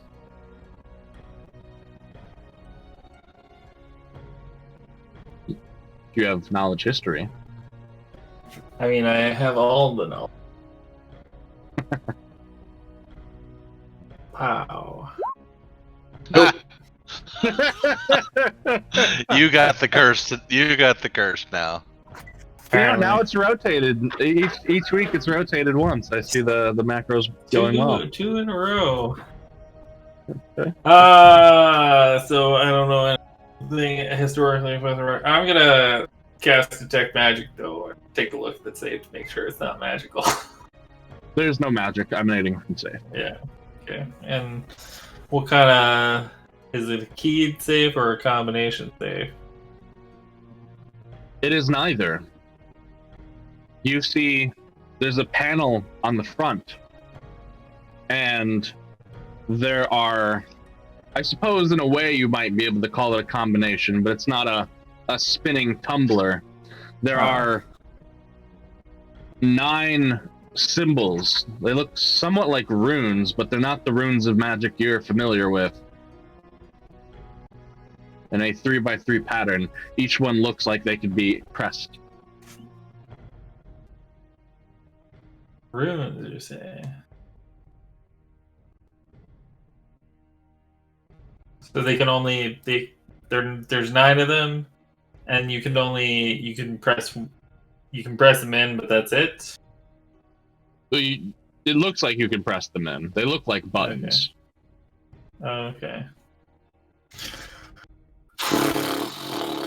Well, I'm gonna take a quick perusal through the papers that are on the desk, see if Dum Dum in the other room left the combination to the desk. And you can read common, correct? I can read common now. Excellent. I mean, you pour over it. There's only like 5 or 6 sheets of paper. It looks very poorly written. There's a lot of misspells, and the handwriting isn't all that great. It looks like a toddler wrote it, almost. And it's Drunken Joe, one night. And it's just a list of other things like that, where it looks like a simple descriptors of people, their name, what they did, and that they were being tossed in for a day, 2 days, the afternoon. Yeah.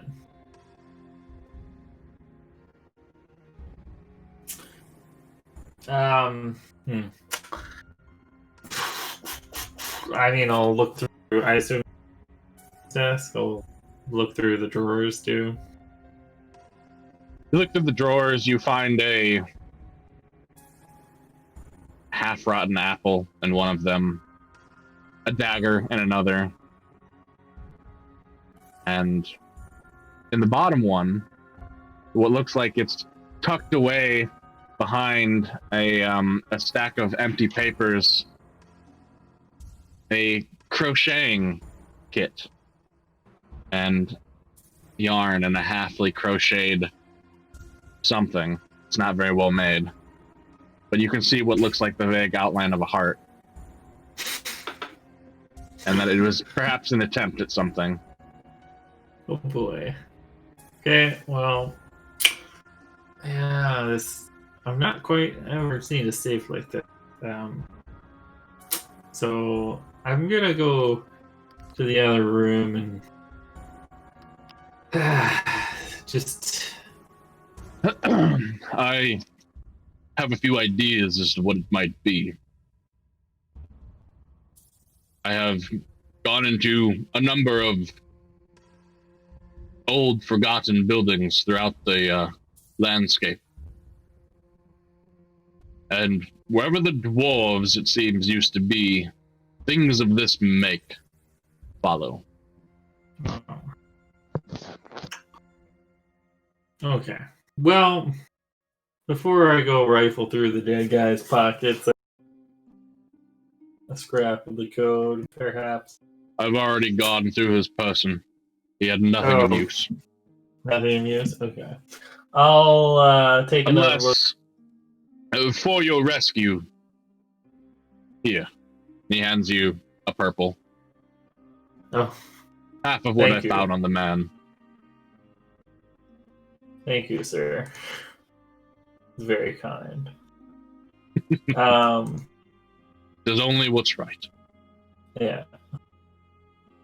I'm gonna take a look at the runes, folks. You have linguistics. I'm go gonna ahead. cast comprehend language on myself. Yeah, So that I does do rim comprehend stuff the too, doesn't it? runes. Now that I could read other things. Indeed. And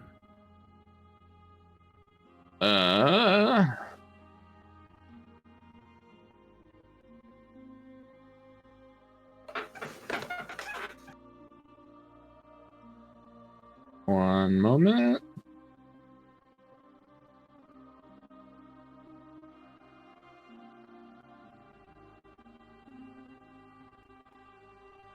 Okay.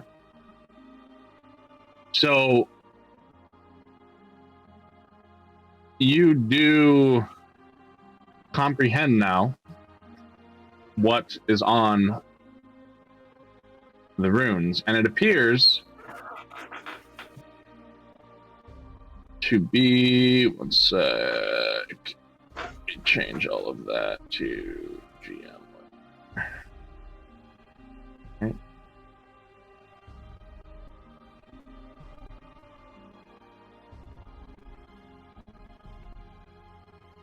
Oh, bother.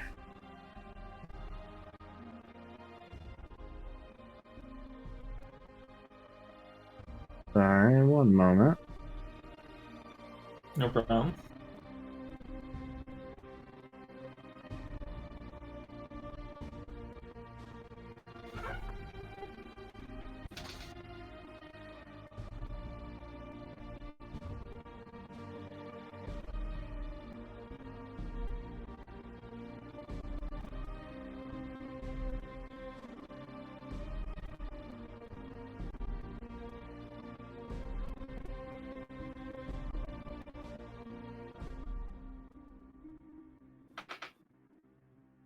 Why is it doing this?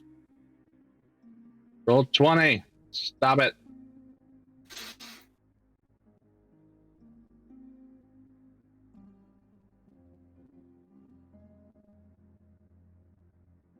Sorry, it's being difficult. Yeah.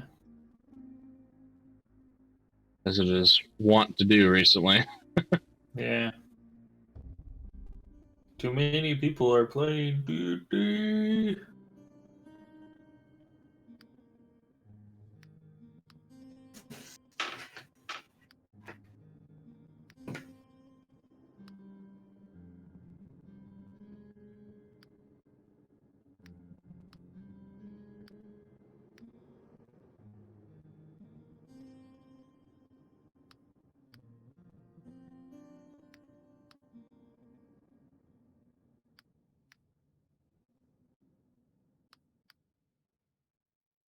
Okay, there we go. It's loading now.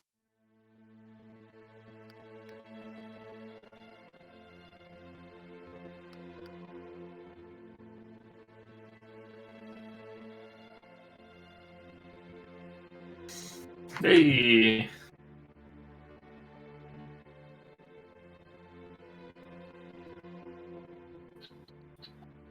Yes, I see ruin. Indeed. And from top left to top right is 1, 2, 3. The middle 3 are 4, 5, 6. And the bottom 3 are 7, 8, 9. Ah.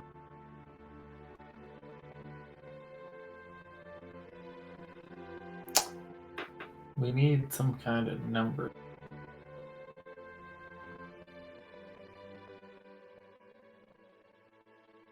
But he might not have understood it.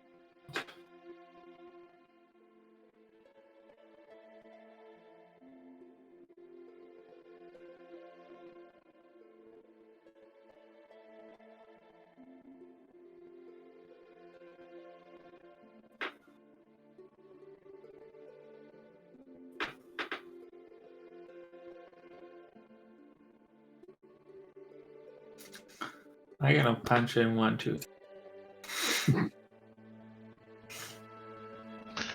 The random approach, huh? As you press each key, you can feel it recesses in a small bit. And you can hear, almost as if it has some sort of reaction within the safe itself, a working of perhaps gears or springs or something of that nature. And the 1, 2, 3 remains indented. Oh, but the 4 doesn't? Oh, you did 4 as well? 4 as well remains Yeah. indented. Oh, okay. Nothing happened. Mm.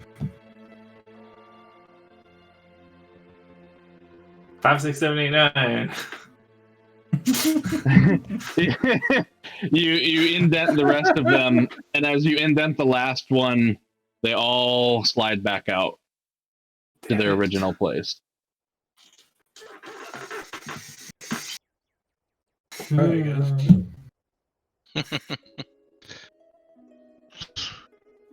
I'll take a look around the room. Is there, like, I don't know, calendar or something? Or what day is it today? It is. And if we're really early in the morning, then what day was it?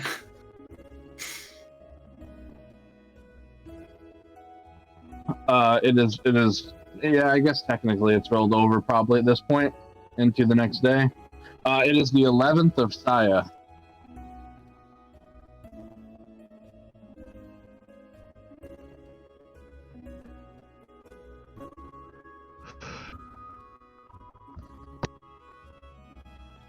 And size the, like, 6th month?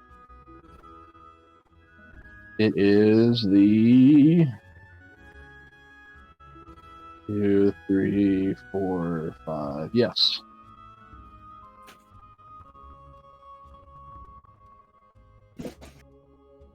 That doesn't seem right. I'm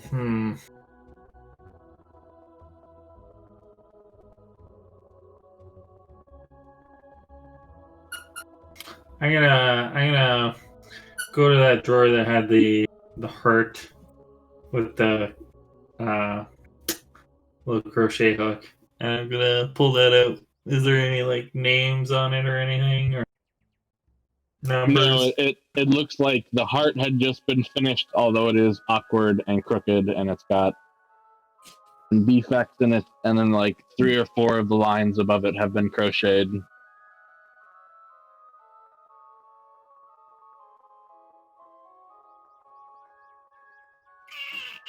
If I put it over, probably 100% not gonna. But if I put it over the numbers and then just push all the ones that are covered by the heart? Does anything happen? You take away the heart after doing this, and you find that those corresponding runes are indented and the others are not. Is there like a handle to try or open, or no? It's just you need the right combination. There. Doesn't seem to have a handle. It looks like Yeah. perhaps the whole thing would pop forward when, or open in some fashion.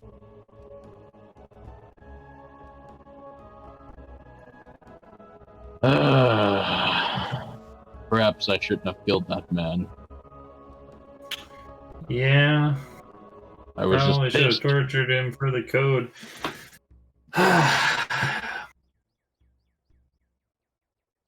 You think you could get it open with a crowbar? I'm willing to try. Okay, here's the crowbar. Try not He to be takes too it. loud. He looks at it. Where does it open from? I don't know. Try. He just starts finding left. various crevices and starts trying to pry at it. Well, let me go. While you're doing that, let me just go and take another look at the dead guy. See, maybe we No can avail. find something. Barely even catching on the little crevices. Even, All right. like, You make your Yeah. way into the other room where you see a man face down on the table, bleeding from his neck onto the ground beneath.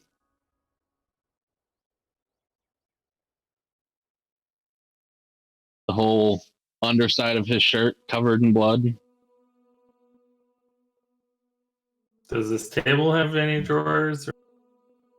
It just looks like a circular table that you might sit at to eat. Okay. Is there like a bed in this room too, or no? There's a simple little cot along with a kind of like a bookshelf type deal, but it's got, some basic supplies, what looks like a couple of weapons. You see a short sword and a mace, a morning star. Any like personal effects?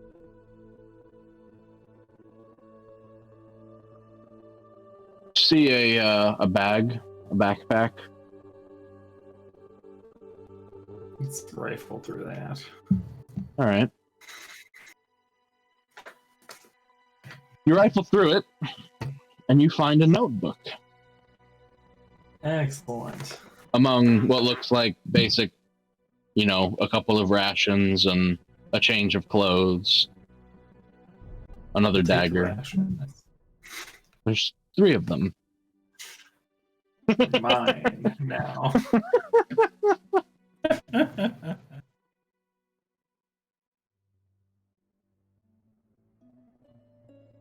Excellent. Yeah, I'll start flipping through the book. Do I see any of the symbols?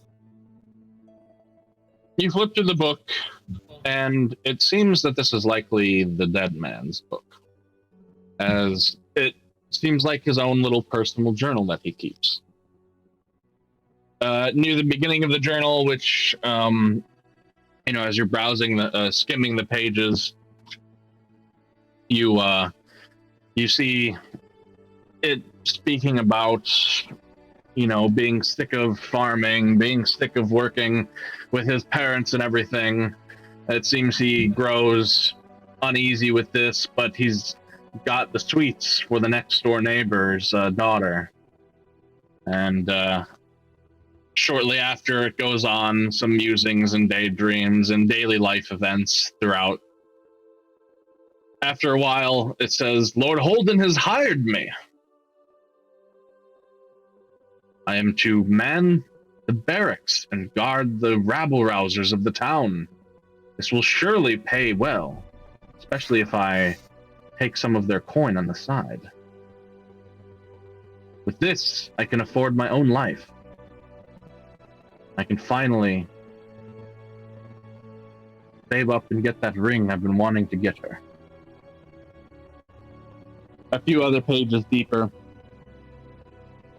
it says, Lord Holden has hired a strange woman. They came down to discuss the barracks. Said, I'm not to bring prisoners here. Bring them to him first, and then he'll decide. Seems strange. We've always just gone about and cleaned up the streets of our own free will, but orders are orders. A few other days go by. They've brought something strange down from the keep. They call it a safe, but anything of note should be stored inside until he can come retrieve it when need be.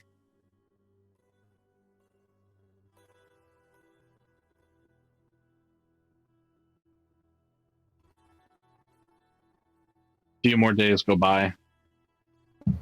The woman Sybil has come by.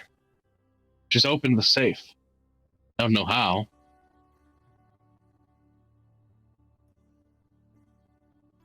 She put things in, took others out. Then it seems Sybil has, in the following weeks, came down nearly daily.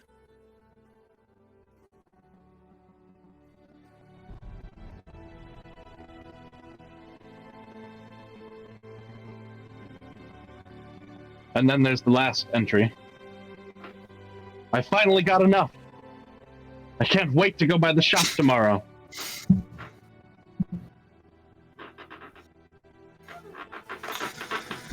Ah.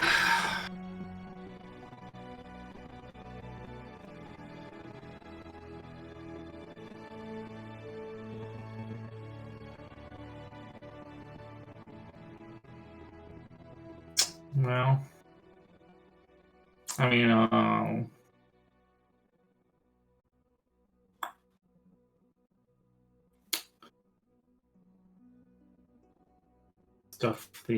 stuffed everything back into his backpack. I'm not sure, and I'll go back to the. I don't know that he knew the passcode needed to get in the safe. The witch that Holden hired, the experimenter, does though. She probably does know Dwarven. I don't know of this woman you speak of.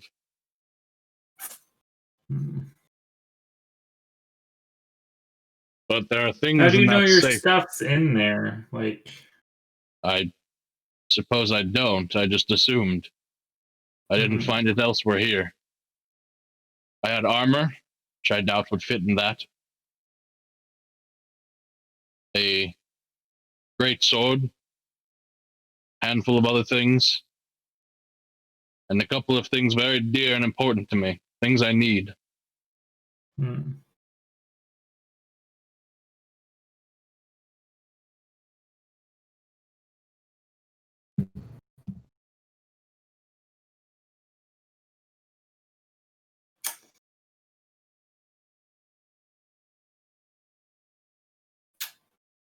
The guard might have pawned them off.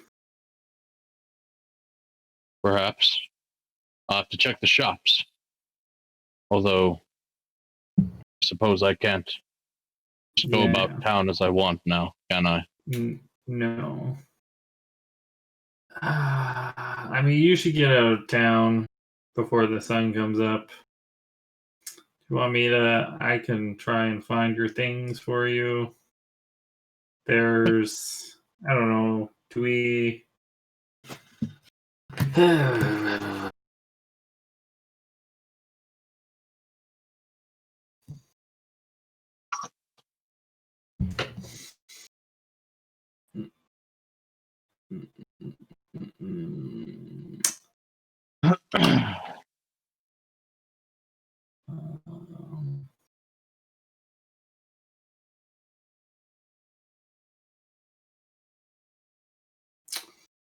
I have a chain shirt I could give you.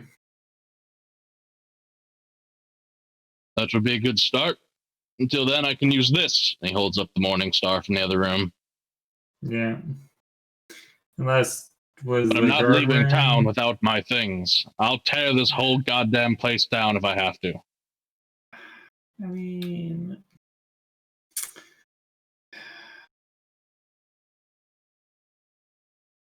are you from Opportunity or? No.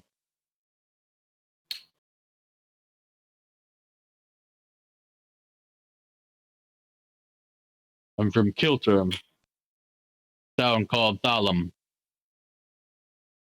Okay. Well, can you at least give me tomorrow to go around the pawn shops to see if I can find your stuff?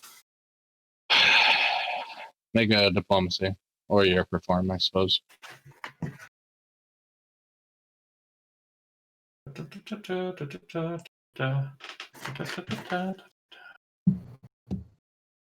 I suppose. But, 'tis the wondrous. You betray me, I will have your head. I will just outside of town. There's got to be a landmark somewhere just outside of town. I'll meet you there at sunset. If I've managed to get your stuff back, I'll have your stuff. If not, I'll let you know. And you can burn as many of the buildings down as you. Perhaps you'd join me on that venture. This town has wronged you just as me. I'm sure you seek vengeance as well. Yeah, I mean, I do. But I mean, I don't want to say everything. Right. Well, while I plan my war path, you need to know what you're looking for. There's a ring, silver band with a red gem in it. Should emanate magic. I will need that. And there's also an amulet. Say, well, the back looks like a silver disc, but on the front side there is a black face with a white ring on the outer edge. I must have this.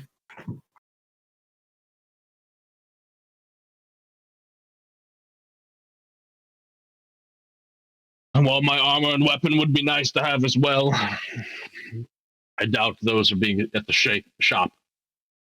They were also of magical nature.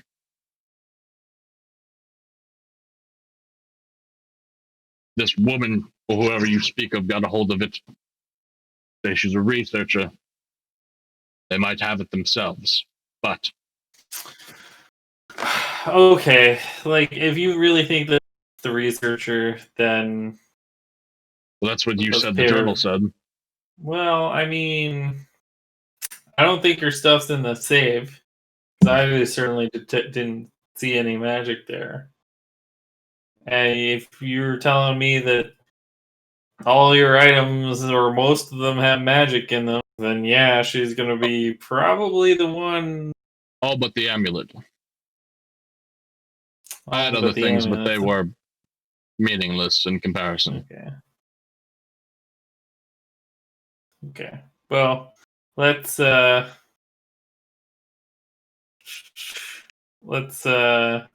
you have any armor on you right now, or This chainmail that you just gave me. oh, I don't have it on me. It's at Oh. our caravan. Yeah, Do you so let's travel with go. others? Yes, I do. Recently. We should collect them. Storm the fucking manor itself. Okay, well, let's let's go to the caravan. Get you the. Oh, I don't know that I know where the caravan is. No, I would have been there when Drix told Nithir. So Yeah, you probably. yeah, let's go to the caravan. Where I'll take you to the caravan, get you the chainmail, and then I'll go fetch my companions. See who's interested in a little bit of a nighttime raid.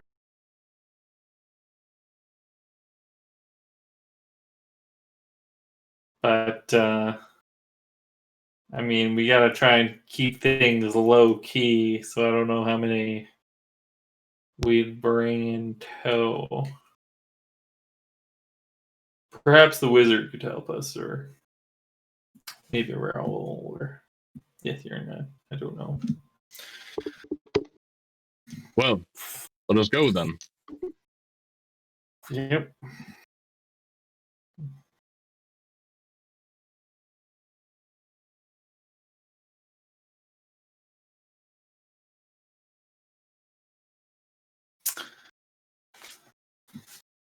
And so, the two of you, the darkness of night, you're heading to the inn, or where are you going? To the caravan The caravan. to get him All the right. chain shirt, the +1 that Right. RJ left behind. Yep. So you make it back.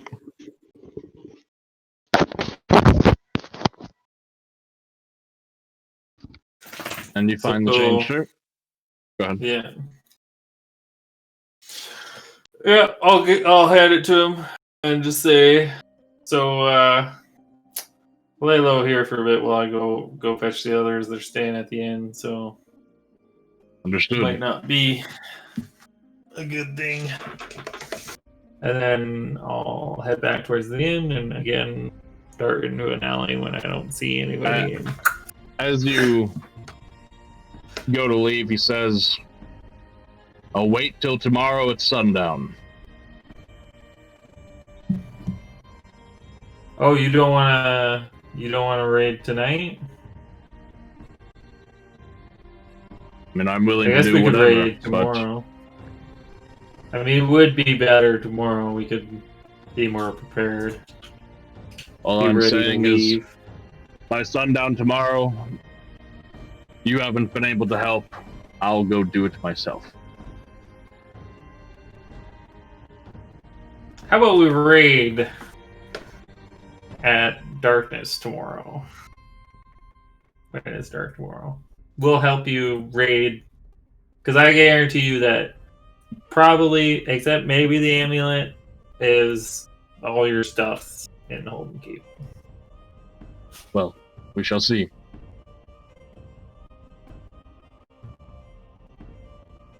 But I'll He be here turns and until then. And you see him just open up one of the side satchels and pull out a ration from your carriage. He just seems to immediately make himself at home. Make yourself at home. Yeah. Okay, I'll go and I'll, when nobody's looking, I'll dart into a shady alley and transform back into Mal. And return to the inn and go to bed to wake up early the next morning. Anything that Raoul, Nithir, and you guys were doing in the last hours of the night other than hanging out and drinking with people? No, he's getting ready for his little adventure for tomorrow. Okay. So he probably actually goes to bed a little earlier than normal tonight. All right. So everyone finds their way to rest. Let's take a quick break there, use the restrooms, grab drinks.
thing indeed. All right. So, you all go to bed, find some rest, sleeping off various amounts of alcohols you've all consumed, most of you. And you awaken to the smell of something quite tasty cooking downstairs.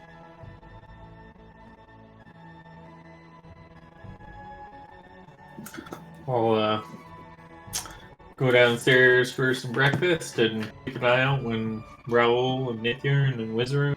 Well, I was in your room, so I'd go down with you. Right? Wasn't I in your room? I don't know whose room were you in. Were you in Think- my room or Raoul's room? Oh, maybe I was in Raoul's. I can't remember. Yeah, okay, that's fine. I can't remember either. I can't remember either. That's fine. You weren't there last night, so I went in Raoul's room. That works. Good. Yeah. So I'll keep an eye out for when you guys come down. I would be up. Breakfast? I'd be up early. Okay. Wizard's Not already for- Wizard's already Go ahead. down there. Good morning, Wizard. Morning. I probably will be coming back in from outside because I was probably outside doing something, Yeah. practicing. Raoul this would be up pretty early himself as well, as he's got stuff to do today. He's got to do Okay. his morning routine and then off to the research place he goes. Oh yes. You're going there, aren't you? I had forgotten Yeah. about that. I think I'll tag along with you. If you don't mind. I don't really know her, but she probably won't have too much. It can't hurt to ask. What has your interest in this owl bear now? I'm just curious as what she's doing with the beast. It sounds like we're going to kill it. Even more intriguing. Mate, alluded that there's something inside it, that the magic is inside the owl bear.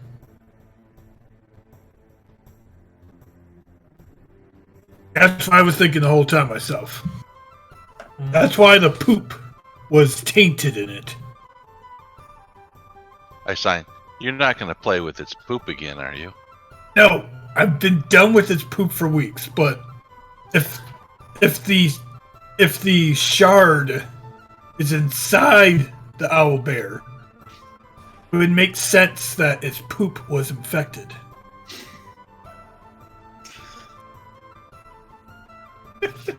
You should discuss this with her. Oh, Your discovery could be important. She might not know that. Trust me, the two of us are going to be talking all day. Excellent. I gotta get in my morning routine early today. Yes. I do have something important to discuss, but we should meet at sundown at the caravan. What have you I have done no now? plans. Fizz? Sorry? Wizard? What have you done? What have you done now? I've not done anything yet, Wizard.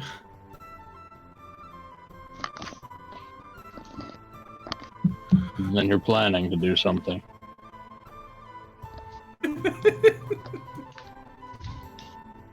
No, Wizard, we're planning. I see. I'm involved in this, RI. It's up to you. You can choose not to show up at sundown at the caravan. Oh, I I'll think be your there. skills would be useful.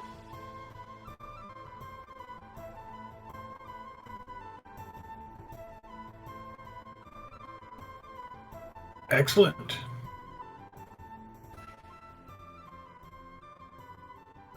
Okay. So we roll tonight. Yes. And the sun breaks the sky. That's certainly one way. So you're gonna And go. actually, You the two are multiple going. suns. You two are going to mess with the bugbear. Do you need me for anything? Just meet us at the caravan first, just before sundown. Okay, I'll go spend time with the animals. Yeah. You're I'm sure you can come if you want, Yeah, Theron. but Maybe it we might not should be everybody. talk real quick before you go and play with Tyween. Okay. You can sign. Yep. I'll sign to you. You know that orc yesterday? I don't know if you were here when that happened, but there's this orc. He's accused of murdering somebody. Well, he was falsely accused, and he broke out of jail last night. We're gonna help him get his stuff back. He's chilling in our caravan right now. How do you know he's innocent?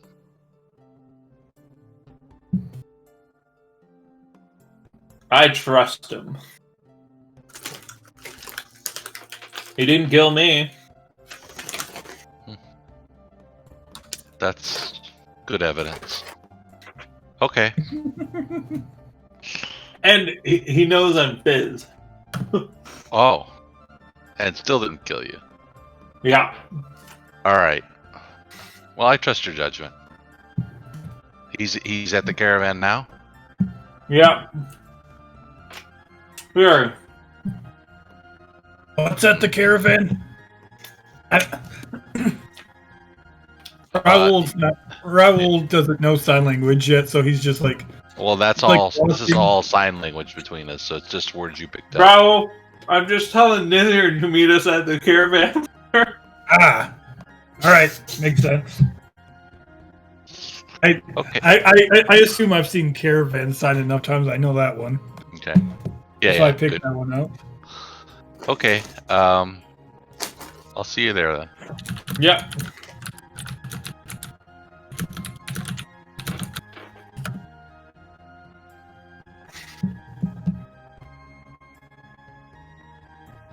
All right. I will meet you back here in about an hour with Fizz, and then we'll Mel. Sorry.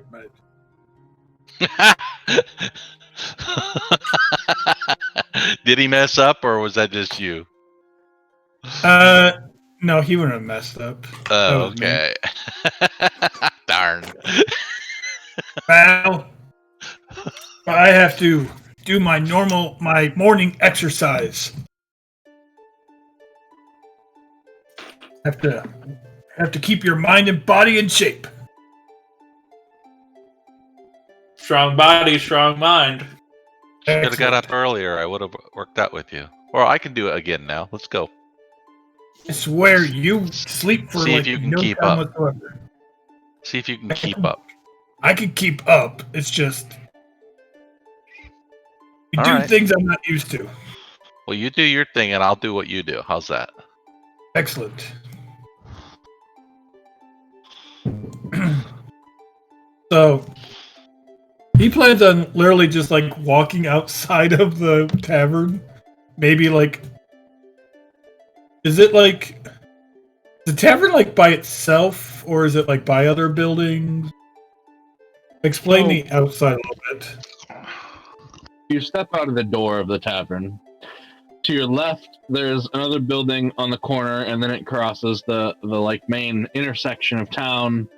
Across the street, 20 feet or so, just mostly cobbled with patches of dirt and grass growing between, and clumps of moss as well. There's another couple of buildings before the intersection, and to the right of the tavern, standing at its doorway, It's not like a house or anything. It looks like a shed of some sort, and then it peters off into the countryside road. And if you were to take that right and head toward the countryside road, maybe 50 or so feet past the grouping of buildings there, is where this stable is, with a fairly large fenced-in area where horses are left to graze. Right. I just want to find like a patch of land that's pretty open area. Like he's not looking to like anywhere that's secluded or anything. He wouldn't mind if like people start watching them. Actually, put on a show for everyone. Okay. He's going to find like a nice open area and just start doing his normal morning routines. It starts with him doing some stretches. Don't want to pull a muscle. You gotta keep your body nimble. I know that's not going to be hard for you. I can do anything you can do. So then he'll do stretches, and then his idea of a workout is like more of a, like, kind of like if you like watch someone do any martial art type stuff where they're always like practicing. They're like throwing fists out in the air and kicking and whatnot. That's what Nathaniel does. Well, you describe it more of a. Well, it's it's fluidic dancing, but it's not like that. It's more artistic, but it's still the same result. His is more raw. Okay. Like his is more like just. He'll like hold the pose for a couple minutes, for a couple seconds, and then do another one. And at some point, he'll do like some push-ups, some sit-ups, find himself a tree maybe, and try to do some hang upside down and do some hanging upside down sit-up type things, some curls. His idea of a workout was more like what most people would picture a workout. For the first part, before you start intertwining with trees and sit-ups and push-ups, there do seem to be a couple of local children that come up and practice alongside you, but they're goofing off and having fun with it. He would have a chuckle. He doesn't mind this at all. People who want to learn. The one kid punches the other one in the face. Be careful. He starts crying and runs back off into the town. The other one chases after him with fists raised in the air. Very, very young kids. Yeah, he just chuckles. He's like, kids, they crack me up. Reminds me of myself when I was younger. The problem was I didn't have siblings, and this is him like talking to Nith.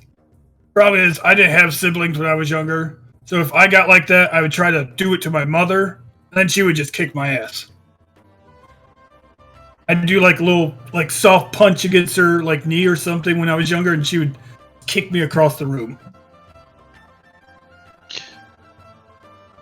You need to learn sign better. I'm learning, okay? Your lips hard to read.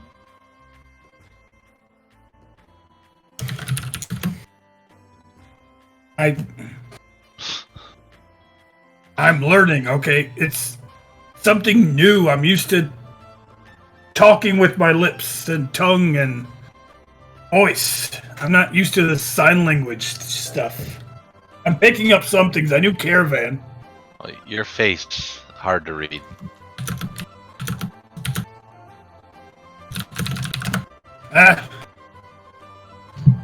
Not normal face. It's the muzzle. I don't have the cheekbones and the cheek skin that most people have, so my smiles and whatnot don't show as much. You see Azrael's like waving his hands, explaining things to you, talking to you. You see behind him a woman with a broom approaching quite rapidly.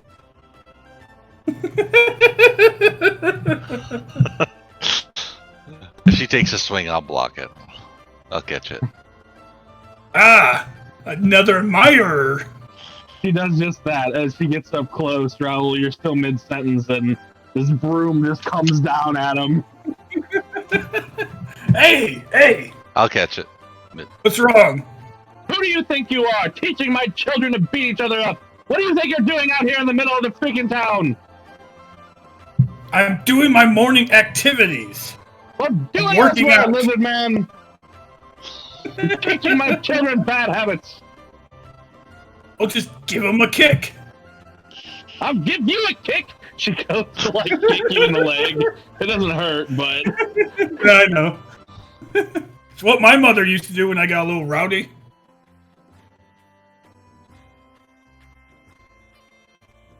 well, from one mother to another, then. She like kicks you a couple more times in the shin. Ah, that's starting to hurt, woman. That's right. Go, shoo, do this elsewhere. I will walk away. I was done anyways. You hear just grumbling and griping as she turns to walk away. The people just don't appreciate it. Also, it's not my fault that woman can't teach her children. He's like grumbling. He's not saying this out loud as he doesn't want to get kicked. He's just like, tough love is what I was taught by my mother.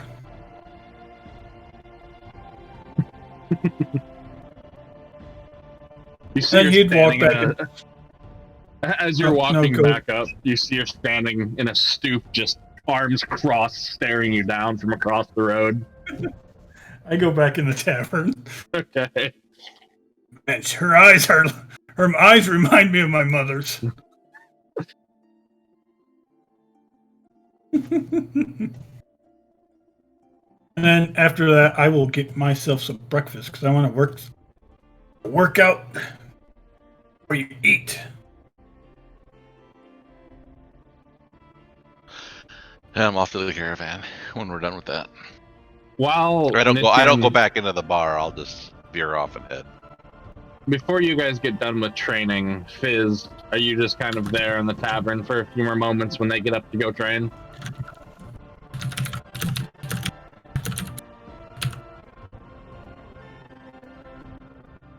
Sorry, I lost track of my mouse. Yeah, I'm just chilling in the tavern.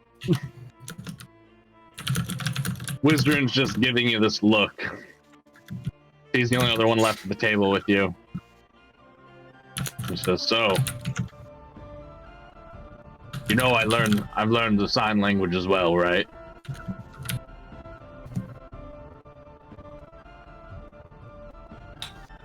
Ah. Yeah, I forgot about that. Mm-hmm. So are you going to be meeting us this evening? Well, it sounds like you're wanting to get up to no good. I'll just sign to him blood. Blood? Yeah, isn't that what you really wanted? I suppose so. It's one way of getting it. That works for me. We're planning on, and he's signing like most of this, and he says, planning on killing everyone then.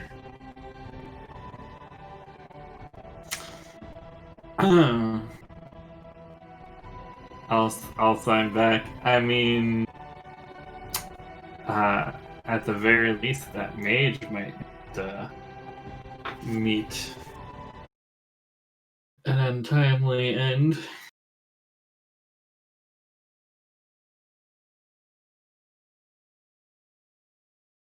And there's the owl bear too. I don't care too much for the owlbear. But the mage, or whatever she is, she interests me.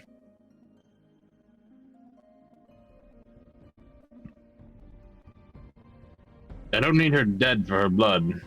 Well, actually, yes, I do. Makes it easier. It also, the magical energies that a magical user has, if you separate, say, their hair from them, or their blood from them, or whatever, and they're still alive, that energy fades. Like being drawn back to the well. But they're dead. That well settles into something more like a puddle. Something that you can take from without disturbing the rest.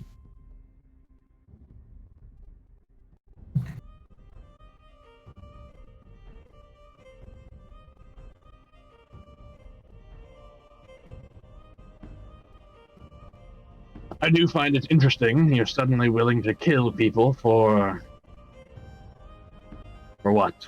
Having animals? Not that I'm opposed, but seems like a side of you I haven't quite seen yet. You do know willingly taking one's life changes people. I don't mean in the heat of battle defending yourself. Stuff like this is different.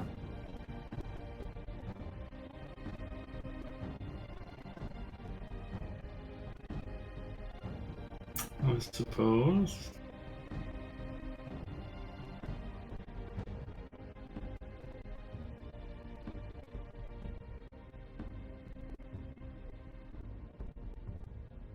Will haunt you. Change you.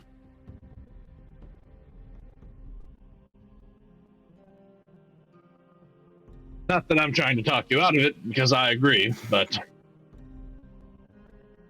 just say I know from experience. Ah.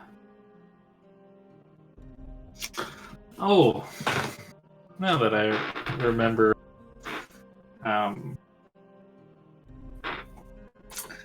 that you know how to sign, I'll sign to him.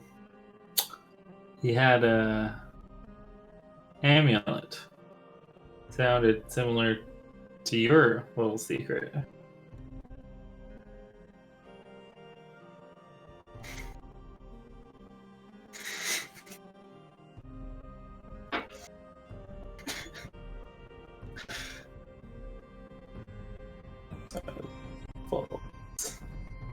Then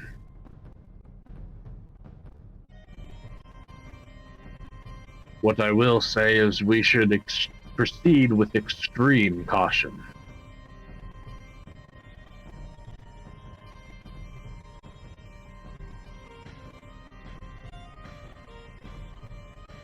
I thought you swore to help them.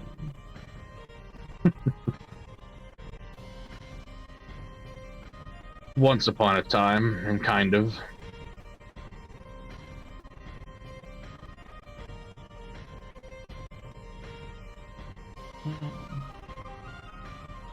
Music's all garbled.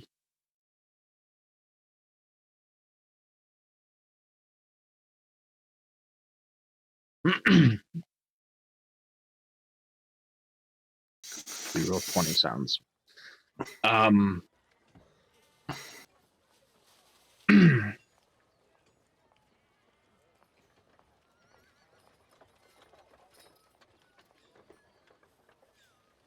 I haven't said much because I don't know what I fully understand myself.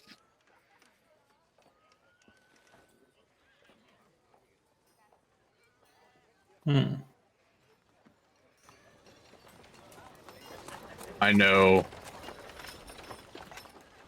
I was rescued from a life of torture and slavery. Was taken in by an individual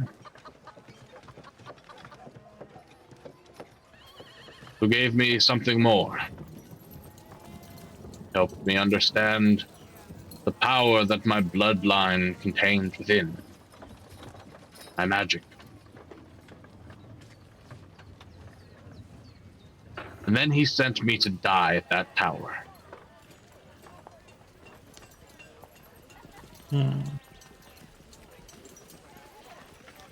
So, not quite sure where I stand with them.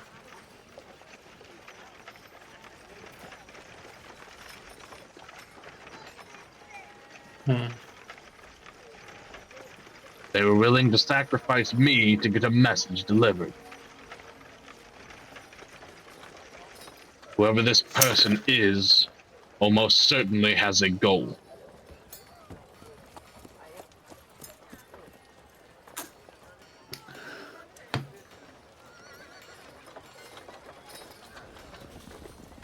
And I would Should we believe nothing he confront him? says.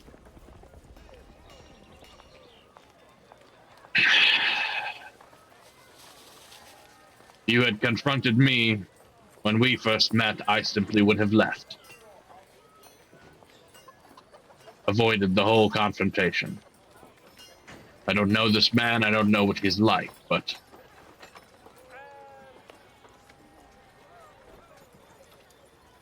just say our little order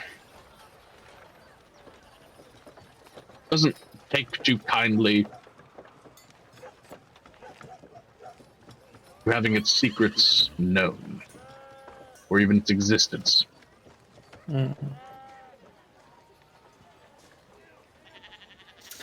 Well, then, I guess we just proceed, but keep what he is in mind.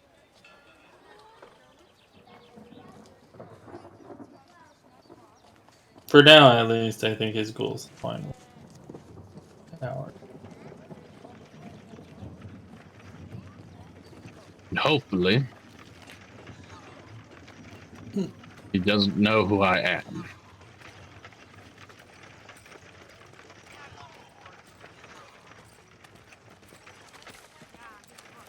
You don't have a spell for that?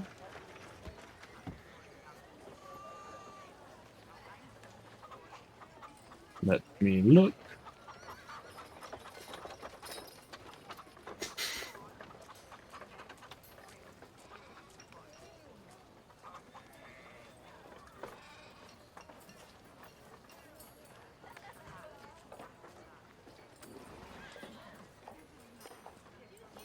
No.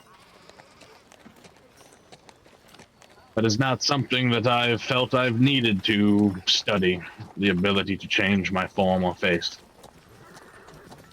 I already try to stay fairly unassuming as it is. Can be pretty handy, though, you know. Perhaps. I mean, I see how you use it.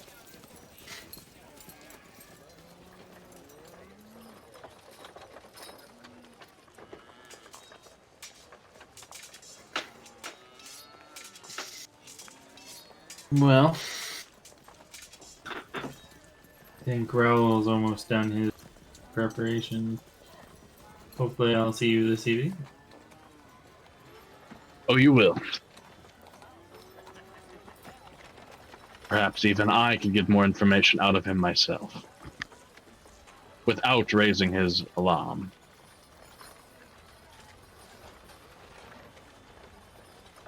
In fact, that he even told you about the amulet means that he must be in a dire situation. Yes, he did seem pretty desperate.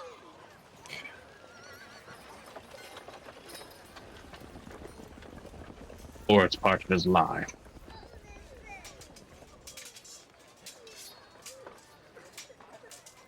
Either way, be careful. And I'll see you tonight.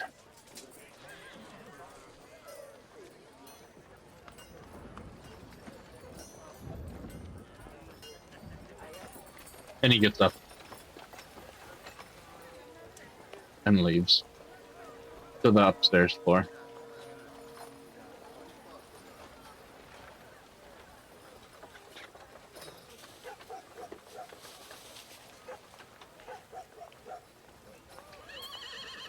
You get but a few moments of thought to yourself before you hear Raoul clashing through the door again. Ah! Some people. What happened now? I was just doing my normal morning stuff. Some kids came up, started practicing with me. Nothing too big. One of them threw a punch at the other. Next thing I know, their mother's chasing me out with a broom. Like it's my fault. I mean, I don't know. It's not like you took the child by the hand and threw the punch, helped him throw the punch yourself. Or told That's him what to I'm throw the talking punch. about. That's what I'm saying.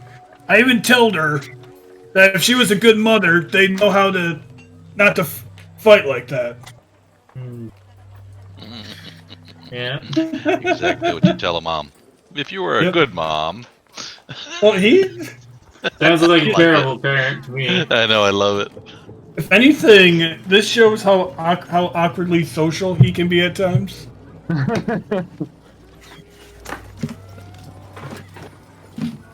He's only used to like a good portion of his life has only been spent with one person the whole time. It was his mother who, like he says, showed him rough love. Tough love. Alright. I'm done. Get out of here, Mal. You got to be doing that as a character. Not that. I was very explicit instructions. I've changed my goddamn name. Roll Yes. 20. Mal Now. the Maleficent. Melon the Magnificent. Let's go. Yeah. Let's go. Yes. Let's go. We don't want to keep our No. lady You waiting. don't want to keep her waiting. That's for sure. And Raoul would grab something to eat real quick to take with them. Maybe some bread or something and start walking off. Okay.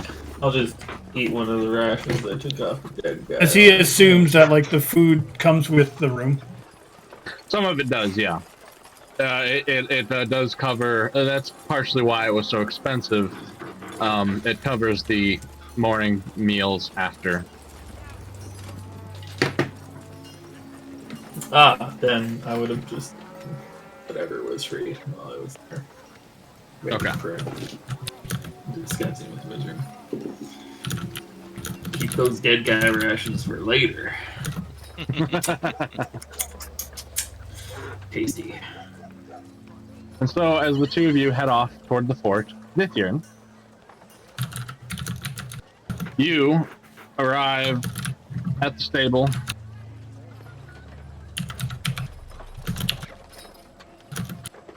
And Do I see anybody first? Go ahead. as you enter in, you see Jarius kind of wiping away what looks like a few cuts on his cheeks. And you see in his carriage behind him a half-orc stuffed in a cage, Okay. currently unconscious. God damn it, Darius! He didn't know. That's right. He had no way of knowing. As you Why was he going into our caravan? as you come in, he goes, Nithyan, I'm glad you're here. I've caught a bandit. He was in your cart, rooting through your food. Don't worry, I knocked him out cold. He didn't see me coming. He got a couple good licks in, but I got the jump on him. I've captured him, so all is well. Didn't look like he rummaged through too much.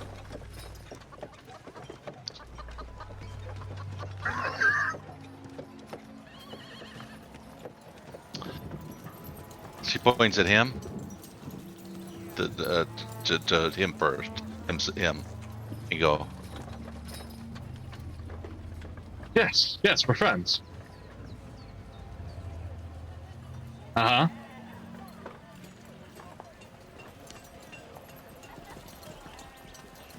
Not so friends.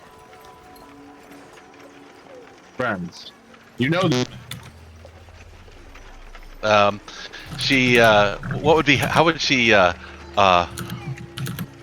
she goes like this. Like the loot, like you do a loot like this, right? yeah. You play a loot. Okay.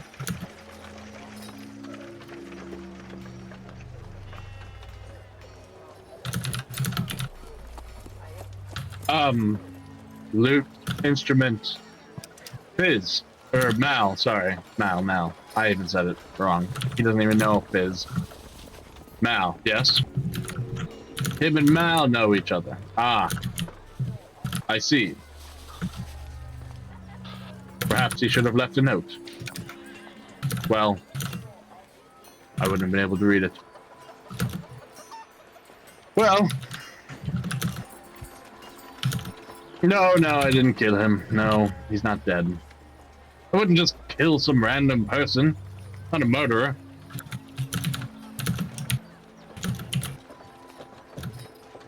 Yes, he's asleep. He'll be fine.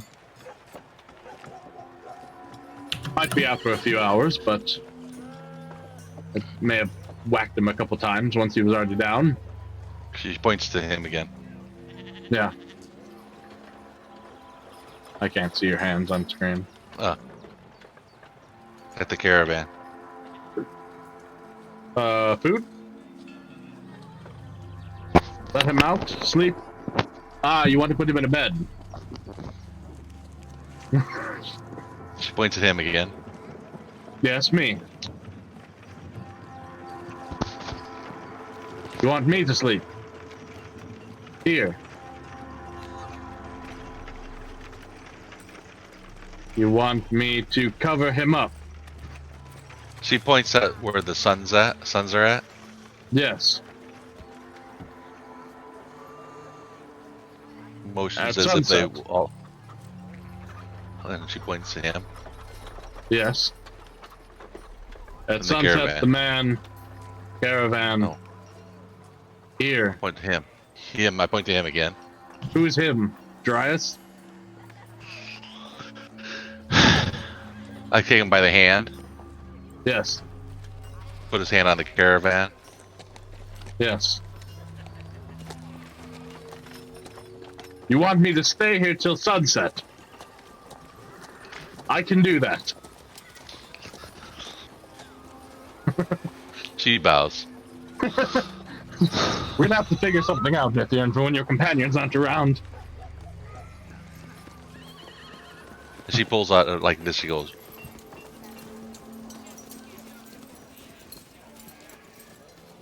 So she pulls out her paper and pen, writes his name in common, shows it to him, and points at him, and points back at it. Yes, I can't read that. Points at him. I touch him right in the chest. Him in the chest. Yes. And then she takes her hand and goes across the words.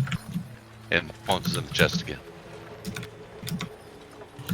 That's my name. Yes, I recognize that one, but that's probably the only word I know. Most of it looks like squiggles.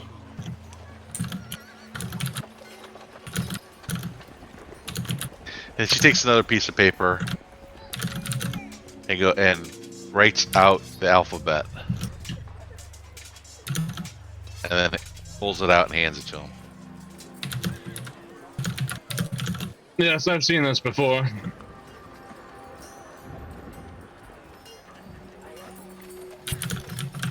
I will. That should give me something to do today, I suppose.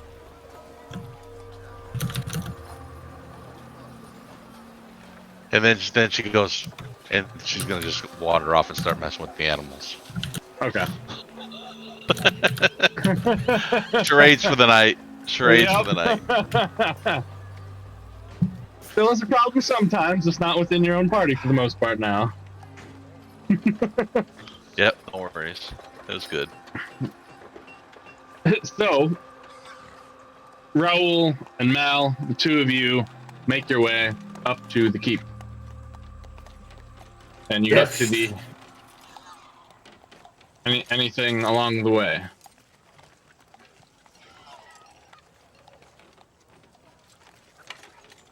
No, Raoul doesn't do anything special. No. As you approach the gates, you see one of those men you saw yesterday. What do you need? I'm here to see. Oh goddamn! What was Sybil. her name? Sybil. I wrote down her name too in my notes. I'm here to see yeah. Sybil. Yep. I was told that a draft kit was coming by for Sybil. Who's this? He's my friend. And I his wasn't- assistant at times during his experiments. I wasn't told about any assistant. He was with me when we dropped off the owl bear. I'm sorry if I did not say he'd be coming with us.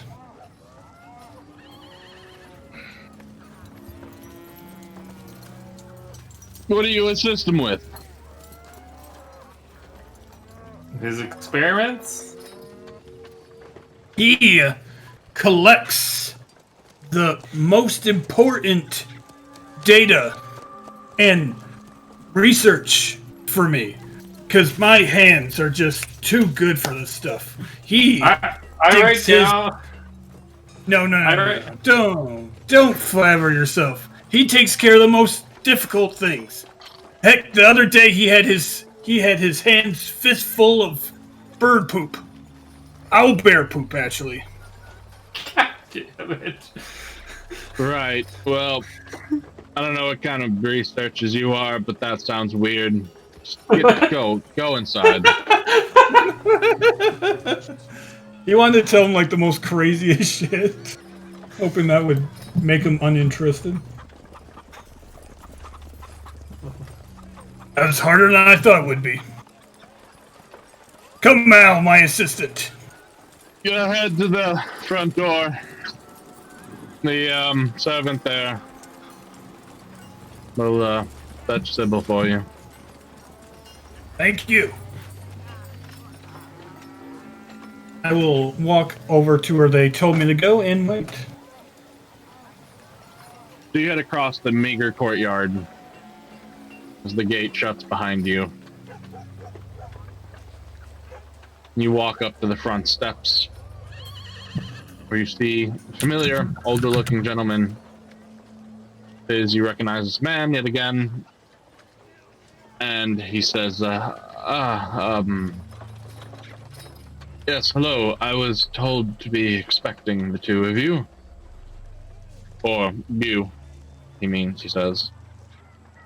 Yes, I'm sorry I did not explain that. Mel was my assistant. Yesterday. I'm sure that's fine. Please come with me.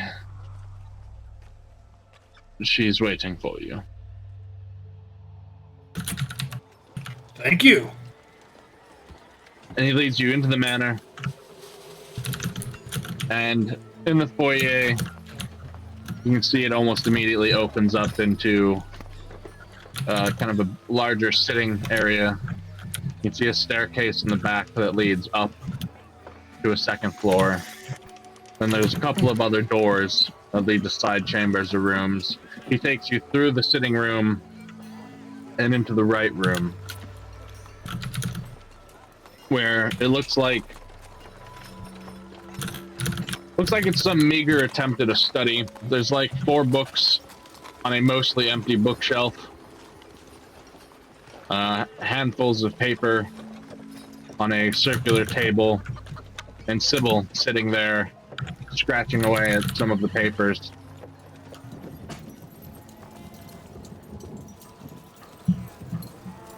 He opens the door for you, motions you inside.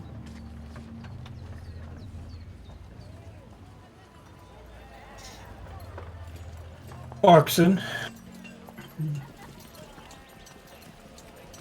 And he closes the door behind you, and you hear his footsteps as he falls away.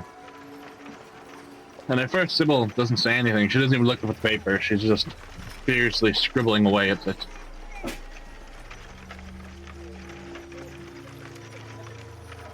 Hello, ma'am. Raoul is here. One minute. All right. Sit. All right. Hi. How are you two? Good. Excellent. Indubitably. So you were Raoul, I believe you had said. Yes? An Yes. astrocraft researcher. And this must be your... I saw him yesterday. Hi, I'm Sybil. She reaches her hand out toward you. Hi. My name's Melon the Magnificent. I'm a bard, but I also serve as sort of Raoul's assistant at times. Take notes for him when his hands are busy. I see. Well, glad to have you both.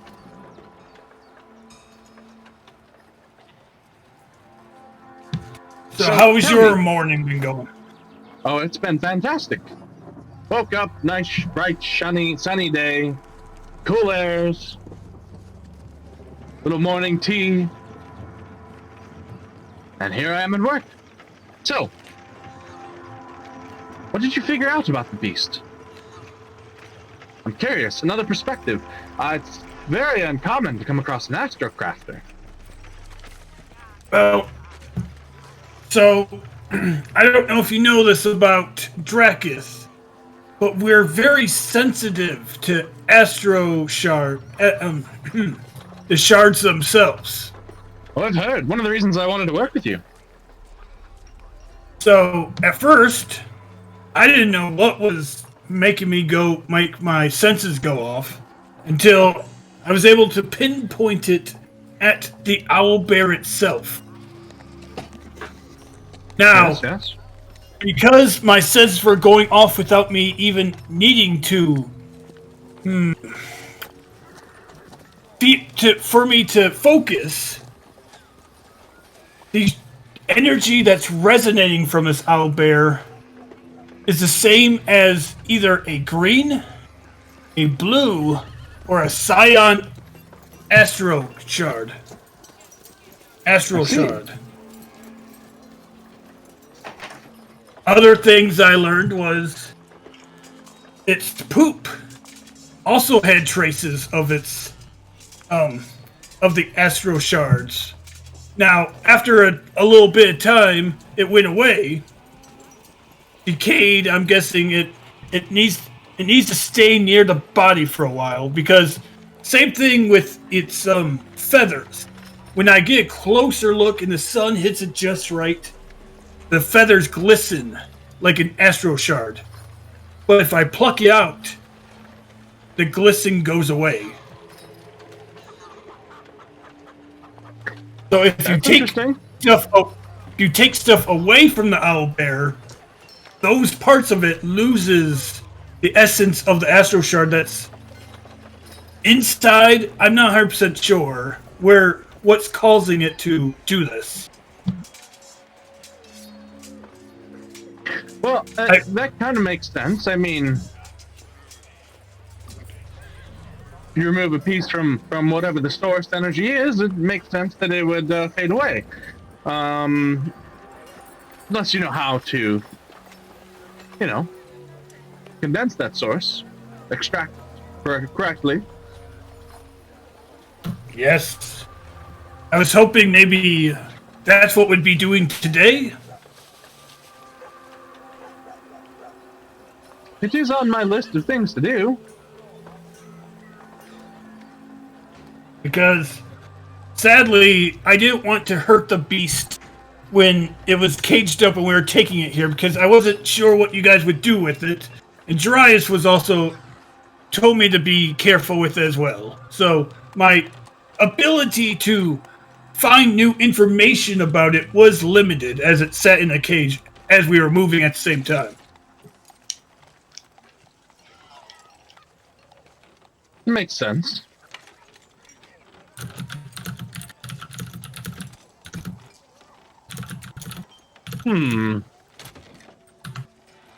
Well,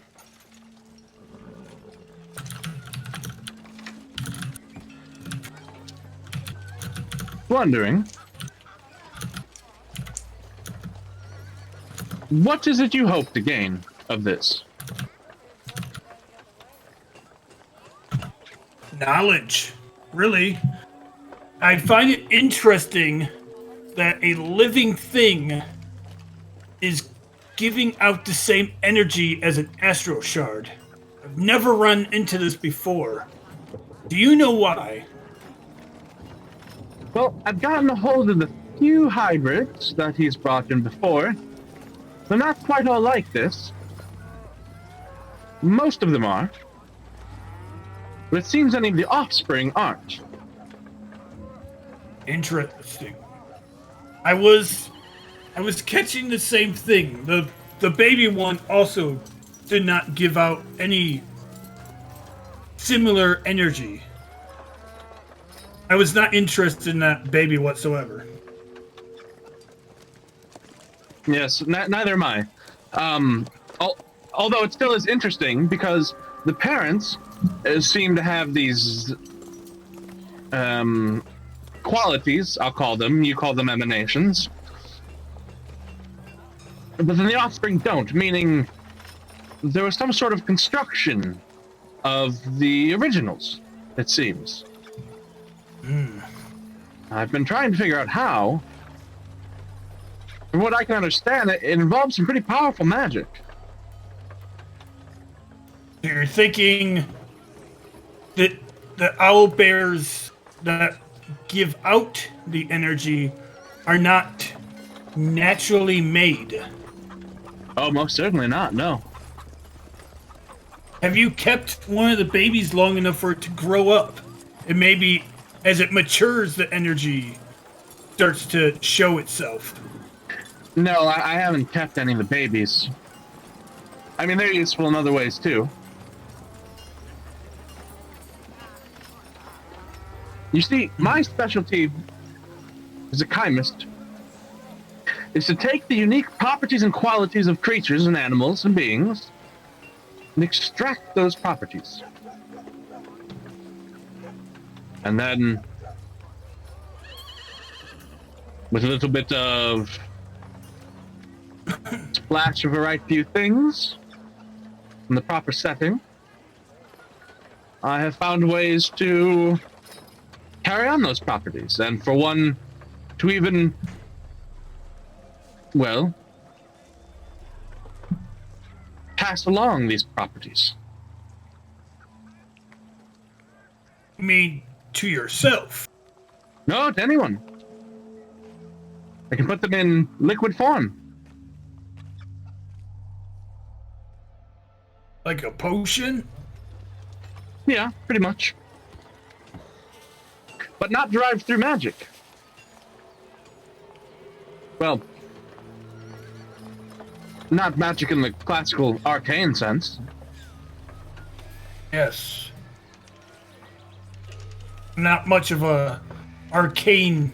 I don't know much of the arcane arts, to be honest. I believe the Astron and the shards, they have something to do with it. They seem to be their own sort of power source, their own sort of... Well, kind of just like magic can shape reality, they too seem to hold the same potential. Yes. I mean, you use them in the right ways, you can siphon that energy. And if you combine it with the right things in the right proportions and the right times, well, you can use that energy to instill and infuse and revitalize the properties that you're extracting. For example, Sounds very... Oh, go on. She places 2 little vials on the table. These ones. Well, I will say, I've already kind of experimented with the baby one. But they seem to have incredible abilities to see in the dark. And combining with the right things, if you were to drink these potions, your eyes would change and became capable of the very same feat.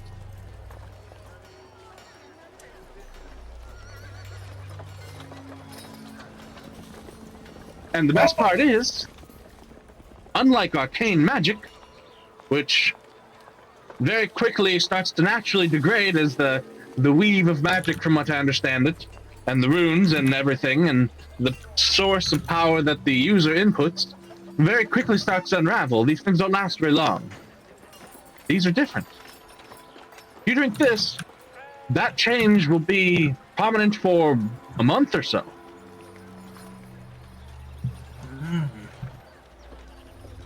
Interesting. It's kind of like the shards themselves. An Astron shard, if used the right way with a combination of magic for one who can use the arcane arts, the shards can amplify and be material for certain spells, depending on what nature the shard itself is embodied with. Well, that makes sense. I mean, they are their own sort of energy source, and if those spells naturally would unravel due to time and the power of basically, think of it as the amount of energy put in by the user. If the shard is enhancing that power, it would make it more fortified, make it last longer. Yes. But what I'm talking about is to a much higher degree. How are you able to do this?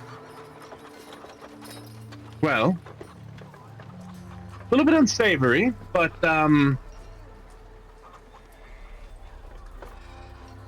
well, I've found a few unique things in my travels, and they have imparted on me the understanding of how to do such things.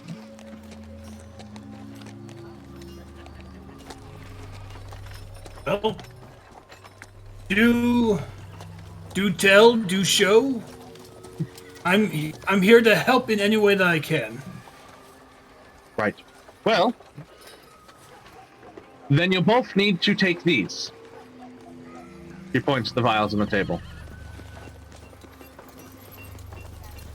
What are those for? They will let you see in the dark. I can always see in the dark. Brakith, our natural. Interesting. Like that. I can already see in the dark to a good distance.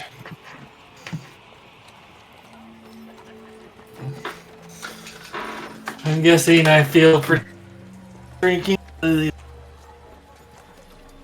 I mean, but take it at face value, I guess, whatever you're thinking. But there's nothing deeper that you glean. But if you say so, I would gladly take one. Well, it might enhance it even. I would actually be very curious to know. Think of it as our first little experiment together. I fully agree. And without even taking without even thinking about it a second time, he'll grab one of the vials and just drink it. I'll give it a couple seconds to see how it affects Raoul. So you see Raoul's. He drinks it. It's a very bitter taste, Raoul. Nothing. The exact opposite of the sweet wine you're used to and like so much. Yeah. Leaves your tongue a little numb, even. She watches you. She's staring like right at your eyes, intently with excitement. You start to feel like your eyes ache and hurt and are burning.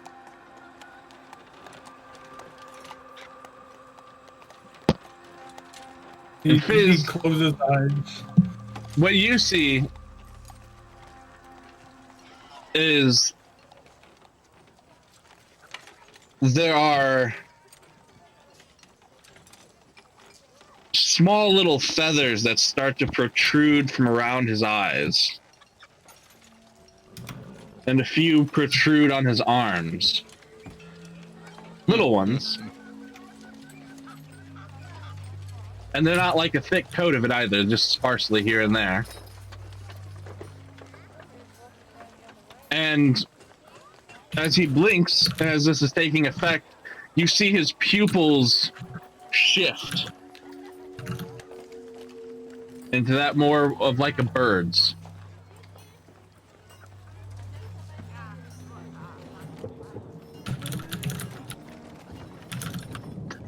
How are you feeling, Raoul? Hurts a little bit. Means it's working. You don't feel like you want to maul somebody? Besides the aching pain I feel, do I feel anything else? You feel, I mean, it's light in here, so there's no way to tell if it hasn't enhanced your vision at this point. But aside from the pain, nothing else comes across you. Okay. Felt a little pain. Well, I will advise that. bottoms up. I'll take the other potion and drink it. Also, I'm keeping an eye out for anything in her room that has a bunch of numbers on it. Runes that I saw.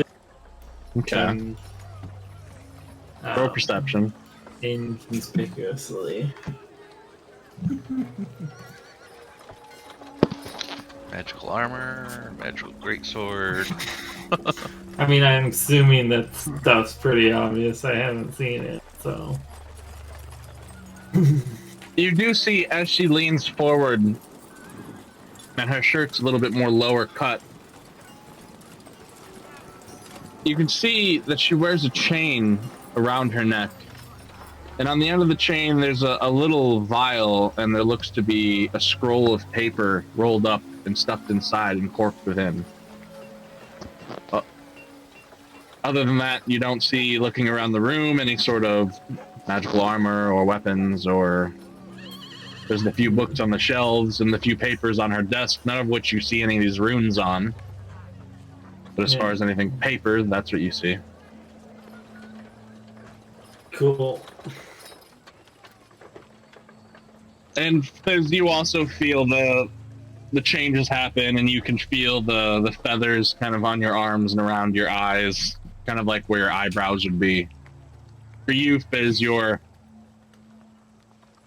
I don't know what this is called right here. Not the eyebrows themselves, but like the bones here. They feel like they protrude. Yeah, the brow. It feels like it protrudes a little. He was already a Drakith, so they were already protruding, but... Yeah. Excellent. Well, now that we should all be able to see in the dark just fine, and perhaps even better,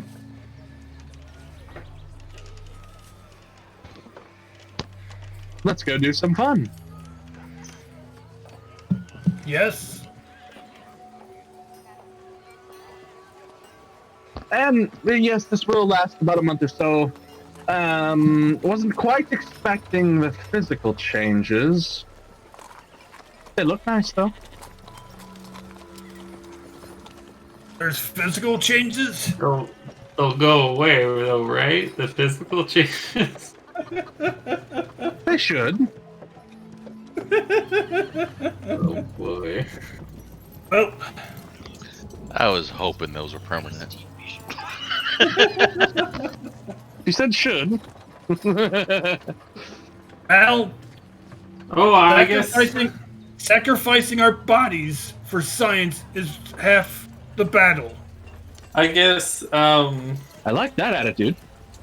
From her perspective, does she see physical changes on me? Because doesn't my glamour hold up the image that I had? Yeah, you're right, it would. But she doesn't seem I to say seem to anything about it. be unaffected. So that's pretty interesting. Perhaps you're immune. Maybe it's because he's a Drax. I don't know. That is true. She writes a few things down on the paper. Maybe it's because I already had dark vision, the ability to see. I'll write a few things down on a piece of paper then. Yes, write this down. Yes, absolutely. Take notes. Write down what you're feeling, how you feel. I'm very curious to get feedback. Oh, I felt a little pain at first. My eyes were burning. Kind of reminded me one time when I accidentally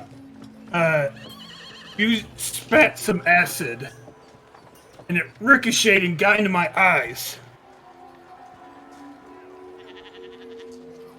I learned. She's writing, recording. I learned not to use my acid spray too close to myself. Don't hit anything that's like right against your face. From that day. But yes, maybe I'm taking on a more physical features from this fluids because I already have the ability to see in the dark. So this is what happens when it enhances it. Perhaps that'd be very interesting if it did. We have Let's to go learn. test it out, shall we? Yes. Excellent. And follow me. And she goes out into the foyer and heads toward the front door.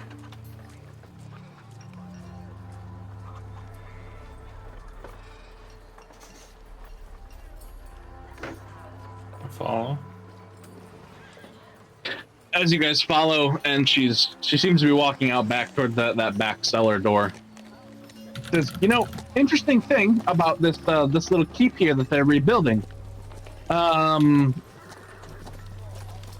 It turns out that this is only the very, very top layer of something much more intricate. But most of it seems lost and destroyed. I bet you there was a really cool structure here one time. But luckily, with the graciousness of Lord Holden, I have come to be able to use the part that has remained. It's been quite useful. It's had some very interesting secrets about it. Come. And she unlocks the cellar door, opens them up. We had this little door installed recently. It's rather robust for keeping people out. But it was mostly to hide this stairwell.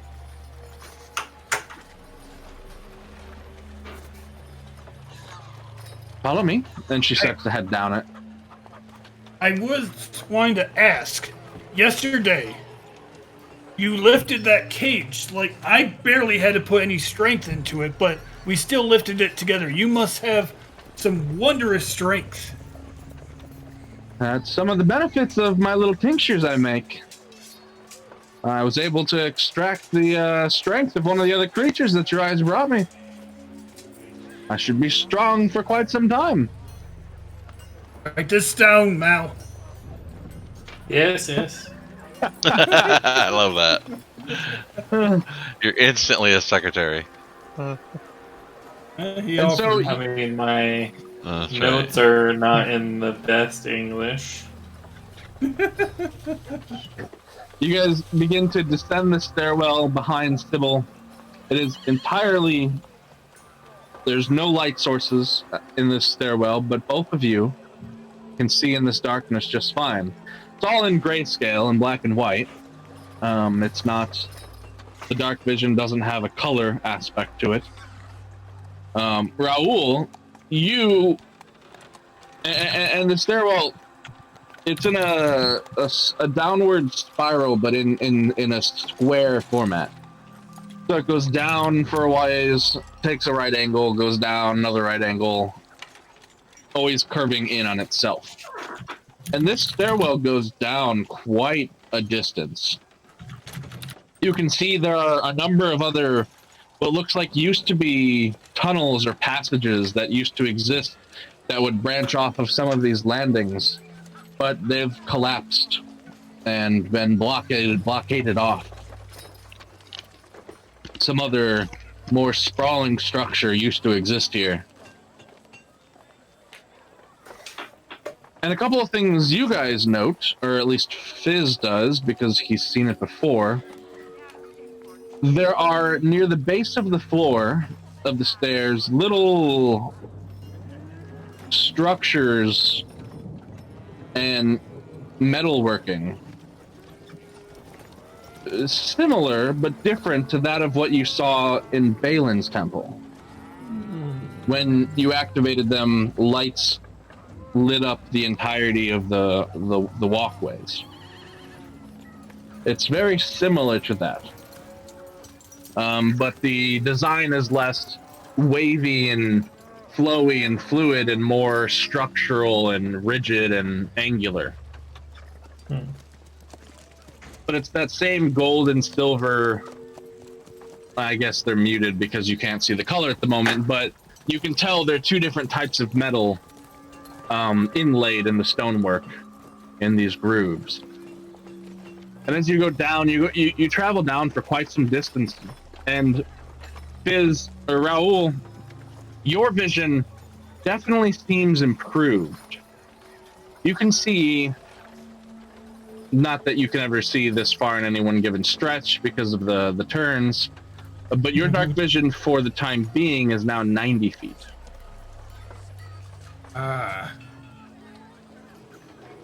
Mal, it's hard to tell yet, but I do believe that my vision has gotten even better in the dark. Well, that's certainly beneficial. What about you? Are you able to see? Yes, I am. It's excuse me, kind of weird. It's just in shades of gray, but yeah, I can make out shapes and people, and this is quite That's handy. how I see. That's how I see at night every night. Are you able to reproduce a lot of these potions, Sybil? Make a lot of them, or? It takes a lot to make even one, but Ah. I'm working on it. And perhaps if we can figure something out here today, we can come up with a new one. Well, you are certainly very generous in offering these to us. I had to give you, as fellow researchers, a little taste of what I can do.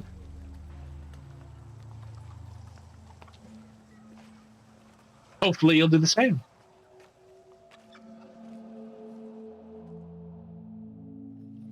Yes, I would love to show you what I can do. And as you reach the very bottom of the staircase, it goes into a short little hallway before there's this massive iron door at the end of the hall.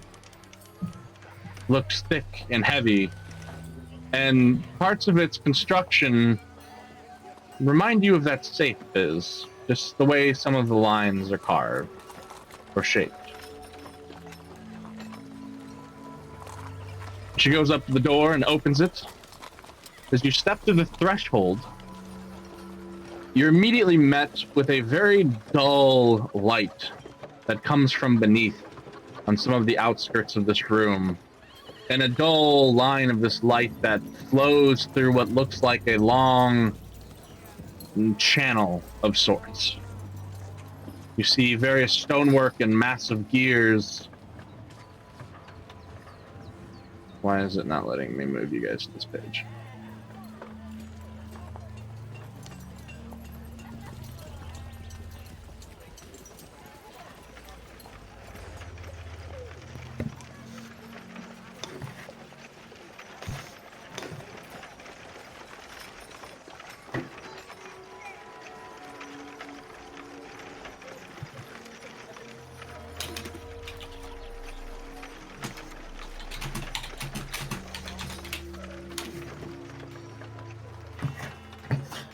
Can see the map. You can see. Yep. I'm on the map now. Am I Excellent. not supposed to be on the map? No, you are. I'm just making sure you can. Wait. Is it black for you, Nithyan? Even though you're not there, I want you to see it. Yeah, no, I see nothing right now. It's 100% black. All Oh, right, there let me now I just- see something. There. Oh, you're not there, but I'll throw you there so you can see what they're saying. All right.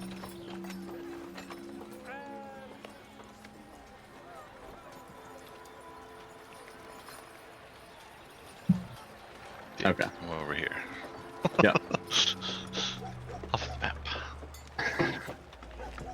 She says, well, this is my little laboratory I found and created. A little warm, but kind of comforting.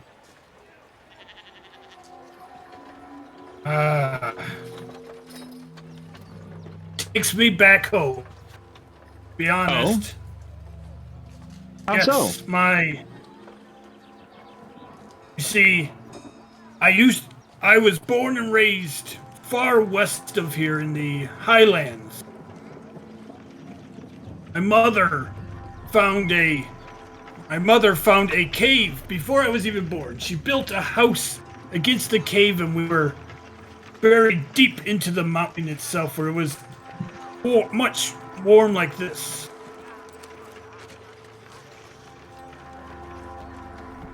I will say this is much hotter since we have what looks like lava rolling across the area.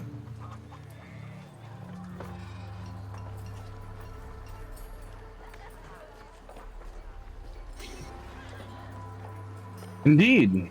And you can see here there's a like a well of lava that's pushing upward and pushing lava into the channel that's carrying it down, where it falls back down into the pool below.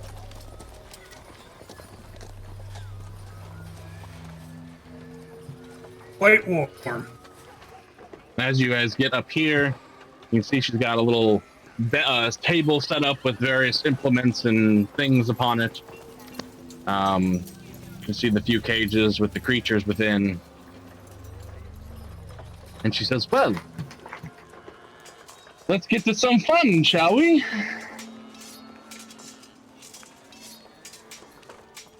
I agree. And that is where we'll end it this session. Excellent. You're all dead, and it's gonna stick to you forever. You're gonna have feathers growing out of your face forever. Hey, I can make them vanish by maintaining. Ugh.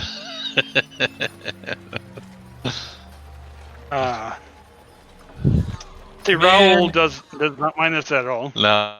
Oh no. See, That's funny. this is where Fizz really wished he had Bagog's strength so that he could be like, "Oops, pushed you into the lava." Yeah, So lava Ra- does a absolute fuck ton of damage. Yeah, you don't does. want to fall. You don't want to fall in the lava. See, Raul has no intention of hurting this lady, but at the same time, if I don't know if you've noticed, but he also will not tell her everything he knows. Oh yeah, So- she's. Like, You can definitely tell she's guarded too. She's vague in certain areas, but like he at least has an idea of who's creating these things, right? With that witch, he was told that, right? yeah, So yeah, he didn't say that. Like he already knew that these were created by someone, most likely. That yeah. witch. right. So Yep, no. so he pretended to be surprised by that. I mean, to one researcher to another, you can't tell all your little secrets. Mm, Oh, You can still work together without you saying everything. Yes, he'll gladly talk to her and tell her pretty much anything about his research, but anything that's like secrets that they're trying to keep, like as a group, he'll keep true to the group, to the caravan. Yep. And I just looked up lava. Let's see. If you just get too close to it, you take 2d6 points of fire damage. But if you fall into it, you take 20d6 per round. yeah. Dead. Yep. Insta death. At one day, Raul will be able to bend lava. Yes, for any friend and stream, we have Curse of the Crimson Throne tomorrow morning.